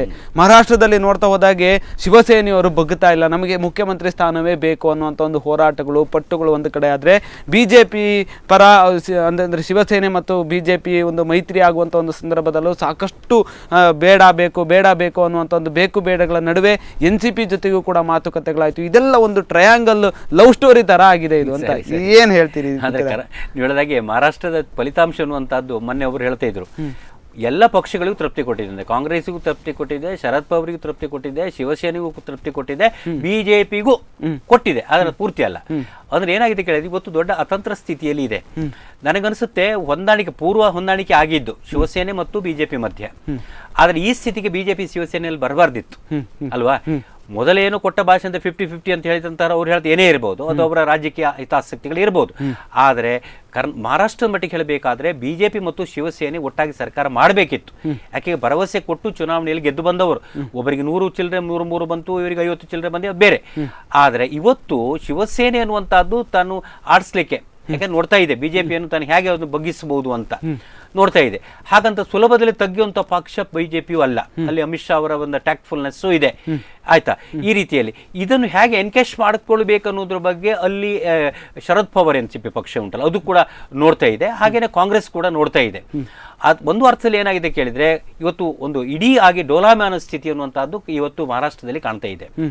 ಯಾಕೆ ಕೇಳಿದ್ರೆ ಇದನ್ನು ಒಂದು ರೀತಿಯಲ್ಲಿ ಅವರು ಪಕ್ಷ ಅಧಿಕಾರ ಕಡದ ಹಾಗೆ ಒಂದು ಅಡ್ಡ ಸವಾಲು ಹಾಕುವಂತ ಕೆಲಸ ಕಾಂಗ್ರೆಸ್ ಮಾಡ್ತಾ ಇದೆ. ಕಾಂಗ್ರೆಸ್ಗೆ ಗೊತ್ತಿದೆ ಅವರು ತಮ್ಮ ಸೋಲು ತುಂಬಾ ವಿಪರೀತವಾದ ಒಂದು ಮಟ್ಟದ ಸೋಲು ಆಗಿದೆ ಅನ್ನೋದು ಗೊತ್ತಿದೆ. ಆದ್ರೂ ಕೂಡ ಬಿಜೆಪಿ ಅಧಿಕಾರಕ್ಕೆ ಬರಬಾರ್ದು ಅಲ್ಲೋ ಅನ್ನೋ ದೃಷ್ಟಿಯಲ್ಲಿ ಆಟ ಆಡ್ತಾ ಇದೆ. ಅದರ ಅರ್ಥದಲ್ಲಿ ನನಗನ್ಸುತ್ತೆ ಇವತ್ತು ಕರ್ನಾಟಕದ ರಾಜಕೀಯಕ್ಕೂ ಮತ್ತು ಮಹಾರಾಷ್ಟ್ರದ ರಾಜಕೀಯಕ್ಕೂ ಹೆಚ್ಚೇನು ವ್ಯತ್ಯಾಸ ಕಾಣ್ತಾ ಇಲ್ಲ. ಅಂದ್ರೆ ಎರಡು ಕೂಡ ಚರ್ಚೆಗಳೇ ಆಗ್ತಾ ಇದೆ, ರಾಷ್ಟ್ರ ರಾಜಕಾರಣದಲ್ಲಿ ಚರ್ಚೆಗಳಾಗ್ತಾ ಇದೆ. ಇದು ನನಗನ್ಸುತ್ತೆ ಇದು ಒಂದು ರೀತಿಯಲ್ಲಿ ಮುಂದುವರಿಯ ಬೇರೆ ಬೇರೆ ರಾಜ್ಯಗಳಲ್ಲಿ ಕೂಡ ಈ ಸ್ಥಿತಿ ಅದು ಒಂದು ರೀತಿ ಸಾಂಕ್ರಾಮಿಕ ರೋಗ ಇದ್ದಾಗೆ ಅದು ಆಯ್ತಲ್ಲ. ಮುಂದೆ ಬೇರೆ ಬೇರೆ ರಾಜ್ಯಗಳಿಗೆ ಕೂಡ ಈ ರೋಗ ಹಬ್ಬಿದ್ರು ಆಶ್ಚರ್ಯ ಇಲ್ಲ. ಯಾಕೆ ಕೇಳಿದ್ರೆ ಎಲ್ಲೋ ಒಂದು ಪ್ರಾದೇಶಿಕ ಪಕ್ಷಗಳು ಇರುವಂತಹದ್ದು, 2 ರಾಷ್ಟ್ರೀಯ ಪಕ್ಷಗಳು ಇರುವಂತಹದ್ದು, ಒಂದು ಅದರಲ್ಲಿ ಕಾಂಗ್ರೆಸ್ ಪ್ರಾದೇಶಿಕ ಪಕ್ಷಕ್ಕೆ ಬೆಂಬಲಿಸುವಂತ ಈ ಒಂದು ಅತಂತ್ರ ಸ್ಥಿತಿ ಅನ್ನುವಂಥದ್ದು, ಸಮ್ಮಿಶ್ರ ವ್ಯವಸ್ಥೆ ಅನ್ನುವಂಥದ್ದು ಬೇರೆ ಬೇರೆ ರಾಜ್ಯಗಳಿಗೆ ಸ್ಪ್ರೆಡ್ ಆಗುವಂತ ಸಾಧ್ಯತೆ ಕೂಡ ಇದೆ. ನಂಗೆ ಇದೆಲ್ಲ ಆದ ನಂತರ ಒಂದು ಮಾತನ್ನ ಕೇಳಬೇಕು. ಏನು ಅಂತಂದ್ರೆ ಆಂಧ್ರ ಪ್ರದೇಶದಲ್ಲಿ, ತೆಲಂಗಾಣದಲ್ಲಿ, ತಮಿಳುನಾಡಿನಲ್ಲಿ ಮತ್ತು ಕೇರಳದಲ್ಲಿ ಇವು 4 ರಾಜ್ಯಗಳಲ್ಲಿ ಇರುವಂತ ಒಂದು ಪ್ರಬುದ್ಧತೆ ಯಾಕೆ ಮಹಾರಾಷ್ಟ್ರಕ್ಕೆ ಮತ್ತೆ ಕರ್ನಾಟಕಕ್ಕೆ ಇದುವರೆಗೂ ಬಂದಿಲ್ಲ ಅಂತ, ಹತ್ತತ್ರದ ಒಂದು ರಾಜ್ಯಗಳಾದ್ರೂ ಕೂಡ ಯಾಕೆ ಬರಲಿಲ್ಲ ಅಂದ್ರೆ ನೀವು ಒಂದು ಗಮನಿಸಬೇಕಾಗತ್ತೆ. ಇವತ್ತು ತಮಿಳುನಾಡು ಮತ್ತು ಆಂಧ್ರ ಪ್ರದೇಶ ಅನ್ನುವಂತಹದ್ದು ಪ್ರಬಲವಾಗಿ ಪ್ರಾದೇಶಿಕ ಪಕ್ಷವನ್ನೇ ಒಪ್ಪಿಕೊಂಡಿದ್ದಾವೆ. ಅಂದ್ರೆ ಮೊದಲೆಲ್ಲ ಇತ್ತು, ಆದ್ರೆ ಇತ್ತೀಚಿನ ದಶಕಗಳಲ್ಲಿ ನೋಡಿದಾಗ ತಮಿಳುನಾಡು, ಅದು ಬಹುಮುಖ್ಯವಾಗಿ ತಮಿಳುನಾಡು ಮತ್ತು ಆಂಧ್ರ, NTR ಇರ್ಬೋದು ಅಥವಾ ಅಲ್ಲಿ TDP ಇರ್ಬೋದು ಅಥವಾ ಜಗನ್ ಇರ್ಬೋದು, ಎಲ್ಲ ಇರ್ಬೋದು, 2-3 ರಾಜ್ಯಗಳೇನಿದಾವೆ ಎಲ್ಲಿಯೂ ಕೂಡ ರಾಷ್ಟ್ರೀಯ ಪಕ್ಷಗಳನ್ನು ಹೆಚ್ಚು ನಿಚ್ಚಳವಾಗಿ ಬೆಂಬಲಿಸಲೇ ಇಲ್ಲ. ಅದೇನಾಯ್ತು, ಪ್ರಾದೇಶಿಕ ಪಕ್ಷಗಳು ಗಟ್ಟಿಯಾಗಿ ನಿಲ್ಲಕ್ಕೆ ಸ್ಥಾನ ಆಯ್ತು. ಆದ್ರೆ ಆ ವಾತಾವರಣ, ರಾಜಕೀಯ ವಾತಾವರಣ ನಾವು ಕರ್ನಾಟಕದಲ್ಲಿ ನಿರೀಕ್ಷೆ ಮಾಡ್ಲಿಕ್ಕೆ ಆಗೋಲ್ಲ. ಅದೇ ರೀತಿಯಾದಂತಹ ಪಕ್ಷಗಳು ಇಲ್ಲಿ ನೀವು ಮೊನ್ನೆ ಒಂದು ಲೇಖನ ಕೂಡ ನಾವು ಓದಿದೆ, ಕರ್ನಾಟಕದಲ್ಲಿ ಪ್ರಾದೇಶಿಕ ಪಕ್ಷಗಳು ಹೆಚ್ಚು ಆ ರೀತಿಯಲ್ಲಿ ಬೆಳಲಿಕ್ಕೆ ಇಲ್ಲಿ ಅಪೂರಕವಾದ ವಾತಾವರಣ ಇಲ್ಲ. ಯಾಕೆ ಕೇಳಿದ್ರೆ ಇಲ್ಲಿ ಜಿಲ್ಲೆಗೆ ಒಂದು ಬೇರೆ ಬೇರೆ ವಾತಾವರಣ ಇದೆ. ನೀವು ಕರಾವಳಿ ಜಿಲ್ಲೆಗೂ ಹಾಸನ ಅಥವಾ ತುಮಕೂರು ಅಥವಾ ಈ ಕಡೆ ಬೆಳಗಾವಿ ಹೋಲಿಸ್ಲಿಕ್ಕೆ ಸಾಧ್ಯನೇ ಇಲ್ಲ. ಇಲ್ಲಿ ಪೂರ್ತಿಯಾಗಿ ಜಾತಿ ರಾಜಕೀಯ ಇದೆ, ಪ್ರಾದೇಶಿಕವಾದ ಭಿನ್ನತೆ ಇದೆ, ಅಥವಾ ನಾಯಕರುಗಳನ್ನು ಉತ್ತರ ನಾಯಕರು ದಕ್ಷಿಣದವರು ಒಪ್ಪಿಕೊಳ್ಳದ ಸ್ಥಿತಿಯಲ್ಲಿ ಇದೆ, ಅಥವಾ ಭಾಷಾ ಪ್ರೇಮ ಅಷ್ಟು ಇಲ್ಲಿ ಇಲ್ಲ. ನೀವು ತಮಿಳುನಾಡು ಅಥವಾ ಆಂಧ್ರದಲ್ಲಿ ಇರುವಂತಹ ಭಾಷಾ ಪ್ರೇಮ ಉಂಟಲ್ಲ, ಇದು ಕರ್ನಾಟಕದಲ್ಲಿ ಇಲ್ಲ. ಅಂತ ಪ್ರಾದೇಶಿಕತೆಯನ್ನು ಬೆಳೆಸುವಂತ ಒಂದು ನೆಲೆಗಟ್ಟು ಇಲ್ಲಿ ಇಲ್ಲದಿದ್ದ ಕಾರಣ ಇಲ್ಲಿ ಪ್ರಾದೇಶಿಕ ಪಕ್ಷಗಳು JDS ಕೂಡ ಇವತ್ತು ನಶಿಸ್ತಾ ಇದೆ. ಅದರ ಅರ್ಥ ಏನ್ ಕೇಳಿದ್ರೆ ಪ್ರಾದೇಶಿಕತೆಗೆ ಹೆಚ್ಚು ಮನ್ನಣೆ ಕೊಡದೇ ಇರುವಂತಹ ಸ್ಥಿತಿಯಲ್ಲಿ ಇದೆ. ಹಾಗಾಗಿ ನೀವು ಕರ್ನಾಟಕದ ರಾಜಕೀಯವನ್ನು ನಿಮ್ಮ ತಮಿಳುನಾಡು ಅಥವಾ ನಿಮ್ಮ ಆಂಧ್ರಕ್ಕೆ ಹೋಲಿಸ್ಲಿಕ್ಕೆ ಸಾಧ್ಯನೇ ಇಲ್ಲ. ಅದು ಖಂಡಿತವಾಗಿ ನಾನು ಹೇಳಲೇಬೇಕಾಗತ್ತೆ. ಕೊನೆಯದಾಗಿ ಎಲ್ಲ ಒಂದು ರಾಜಕಾರಣಗಳ ವಿಚಾರವಾಗಿ ಏನ್ ಹೇಳ್ತೀರಿ ಸರ್? ಕೊನೆಯದಾಗಿ ಈ ರೀತಿಯಾದಂತ ಒಂದು ರಾಜಕಾರಣದ ಅವಶ್ಯಕತೆ ಇತ್ತ ಅಂತ ಅಂದ್ರೆ 1947, 48, 50ರಲ್ಲಿ ಇದ್ದಂತ ಒಂದು ರಾಜಕೀಯ ನಾಯಕರ ಮನಸ್ಥಿತಿಗೂ ಈಗ 2019ರಲ್ಲಿ ಇರ್ತಕ್ಕಂಥ ರಾಜಕೀಯ ನಾಯಕರ ಮನಸ್ಥಿತಿಗೂ ಸಾಕಷ್ಟು ಡಿಫ್ರೆನ್ಸ್ ಇದೆ. ಇದ್ರ ಕುರಿತಾಗಿ ಏನ್ ಹೇಳ್ತೀರಿ? ಖಂಡಿತವಾಗಿ ಇವತ್ತು ಏನಾಗ್ತಿದೆ ಕೇಳಿದ್ರೆ, ಒಂದು ಜನರ ಆಶೋತ್ತರಗಳೇನಿದೆ ಅದನ್ನು ಬಿಂಬಿಸುವಂತ ಕಾರ್ಯ ಇಲ್ಲ. ಇವತ್ತು ಪೂರ್ತಿಯಾಗಿ ಏನಾಗುತ್ತೆ, ಎಲ್ಲವೂ ಕೂಡ ಪೆರೋಕಿಯಲ್ ಆಗಿ ಪ್ರಾದೇಶಿಕವಾಗಿ ಆಲೋಚಿಸುವಂತಹದ್ದು, ಅದು ಜಾತಿ ಇರ್ಬೋದು, ಅದು ಧರ್ಮ ಇರ್ಬೋದು, ಅಥವಾ ಇವತ್ತು ಪ್ರತಿಯೊಬ್ಬ ನಾಯಕ ಇದ್ದಾನೆ, ನಮ್ಮ ನಾಯಕರುಗಳು ಕೂಡ ಹಾಗೇನೆ, ಇರೆಸ್ಪೆಕ್ಟಿವ್ ಪಾರ್ಟಿ, ಅವರಿಗೆ ತಾನು ಮಂತ್ರಿ ಆಗಬೇಕು, ಮುಖ್ಯಮಂತ್ರಿ ಆಗಬೇಕು ಅನ್ನೋದು ಬಿಟ್ರೆ ತ್ಯಾಗ ಮಾಡುವಂತ ಮನಸ್ಥಿತಿ ಯಾರಿಗೂ ಇಲ್ಲ. ಅಲ್ವಾ? ಇವತ್ತು ಶಾಸಕನಾದವನು ನಾಳೆ ಮುಖ್ಯಮಂತ್ರಿ ಆಗ್ಬೇಕನ್ನುವ ಶಿವಸೇನೆ ಇದೆ ಅಂತ ಹೇಳಿದ್ರೆ, ಎಲ್ಲೊಂದು ರೀತಿಯಲ್ಲಿ ಯಾರು ಸ್ಥಾನಮಾನಗಳಿಗಾಗಿ ಹೋರಾಡ್ತಾ ಬಿಟ್ರೆ ರಾಜ್ಯದ ಹಿತಾಸಕ್ತಿಗಳಿಗಾಗಿ ಜನರ ಸಮಸ್ಯೆಗಳಿಗೆ ಸ್ಪಂದಿಸುವಂತ ಪಕ್ಷಗಳ ಧೋರಣೆ, ಸಿದ್ಧಾಂತಗಳು ಇವತ್ತು ಕಾಣ್ತಾ ಇಲ್ಲ. ಇದು ಅತ್ಯಂತ ಅಪಾಯಕಾರಿ ಕೂಡ. ಎಲ್ಲ ಇರೆಸ್ಪೆಕ್ಟಿವ್ ಪಾರ್ಟಿ ಎಲ್ಲರೂ ಕೂಡ ನಾವು ಸಂದೇಶವನ್ನು ಕೊಡಲೇಬೇಕಾದಂತ ಅವಶ್ಯಕತೆ ಇದೆ. ಕರ್ನಾಟಕದ ಇರಬಹುದು, ಬೇರೆ ಬೇರೆ ರಾಜ್ಯಗಳೆಲ್ಲ, ಮಹಾರಾಷ್ಟ್ರ ಇರಬಹುದು, ಬೇರೆ ಬೇರೆ ರಾಜ್ಯಗಳ ಸ್ಥಿತಿ ನೋಡಿದಾಗ ಕೂಡ ಒಂದು ಸಿದ್ಧಾಂತಗಳಿಗೆ ಒಪ್ಪಿಕೊಳ್ಳುವಂತ ಪಕ್ಷಗಳು ಇವತ್ತು ಕಾಣ್ತಾ ಇಲ್ಲ. ಏನಿದ್ರು ಕೂಡ ವೈಯಕ್ತಿಕವಾದ ಸಿದ್ಧಾಂತಗಳು ಅಥವಾ ಅಧಿಕಾರಕ್ಕಾಗಿ ಇರುವಂತ ಸಿದ್ಧಾಂತವೇ ಜಾಸ್ತಿ ಕಾಣ್ತಾ ಇದೆ. ಇದು ಹೋಗಬೇಕು. ನಮ್ಮ ಮತದಾರರು ಹೆಚ್ಚು ಪ್ರಬುದ್ಧತೆಯನ್ನು ತೋರಿಸಬೇಕಾದಂತ ಅನಿವಾರ್ಯತೆ ಇಲ್ಲಿ ಇದೆ. ಖಂಡಿತ ಸರ್, ಧನ್ಯವಾದಗಳು ಸರ್ ಇಷ್ಟೊತ್ತು ಒಂದು ವಿಚಾರವಾಗಿ ಮಾತಾಡಿ. ಈಗಾಗಲೇ ಮಾತಾಡಿದ ಹಾಗೆ ರಾಜಕೀಯ ನಾಯಕರ ಬಗ್ಗೆ ಮಾತಾಡಿ ಆಯಿತು, ರಾಜಕೀಯ ಪಕ್ಷಗಳ ಬಗ್ಗೆ ಮಾತಾಡಿ ಆಯಿತು. ಎಲ್ಲರೂ ಅಷ್ಟೇ ತಮ್ಮ ತಮ್ಮ ಸ್ವಾರ್ಥಕ್ಕೋಸ್ಕರವಾಗಿ, ತಮ್ಮ ಒಂದು ಅಸ್ತಿತ್ವವನ್ನು ಉಳಿಸ್ಕೊಳ್ಳೋದಕ್ಕೋಸ್ಕರವಾಗಿ ಹೋರಾಡ್ತಾ ಇದ್ದಾರೆ. ಬಿಟ್ಟರೆ ಜನರ ಕಷ್ಟಗಳು, ಜನರ ಸಂಕಷ್ಟಗಳು, ಜನರ ಒಂದು ಹಿತಾಸಕ್ತಿಗಳಿಗೋಸ್ಕರ ರಾಜಕೀಯ ನಾಯಕರು ಶ್ರಮ ವಹಿಸ್ತಾ ಇಲ್ಲ. ಅವರು ಜನರೇ ಗೆದ್ದು ಕಳಿಸಿದಂಥ ರಾಜಕೀಯ ನಾಯಕರು ಗೆದ್ದ ನಂತರ ಜನರನ್ನ ಹೇಗೆ ನೋಡ್ತಾ ಇದ್ದಾರೆ ಅನ್ನೋದು ಕೂಡ ಇಲ್ಲಿ ಇಂಪಾರ್ಟೆಂಟ್ ಆಗುತ್ತೆ. ಅದೇ ಇಂಪಾರ್ಟೆಂಟ್ ಆಗಿರ್ತಕ್ಕಂಥದ್ದು. ಈ ಕುರಿತಾಗಿ ಜನರು ಕೂಡ ಸಾಕಷ್ಟು ಎಚ್ಚೆತ್ತುಕೊಳ್ಬೇಕಾದಂಥ ಒಂದು ಅವಶ್ಯಕತೆ, ಅನಿವಾರ್ಯತೆ ಎಲ್ಲವೂ ಕೂಡ ಇದೆ. ಇದೇ ಇವತ್ತಿನ ವಿಶೇಷ. ಇನ್ನಷ್ಟು ಸುದ್ದಿ ಮತ್ತು ಮನೋರಂಜನೆಗಳಿಗಾಗಿ ನೋಡ್ತಾ ಇರಿ ಸ್ಪಂದನ.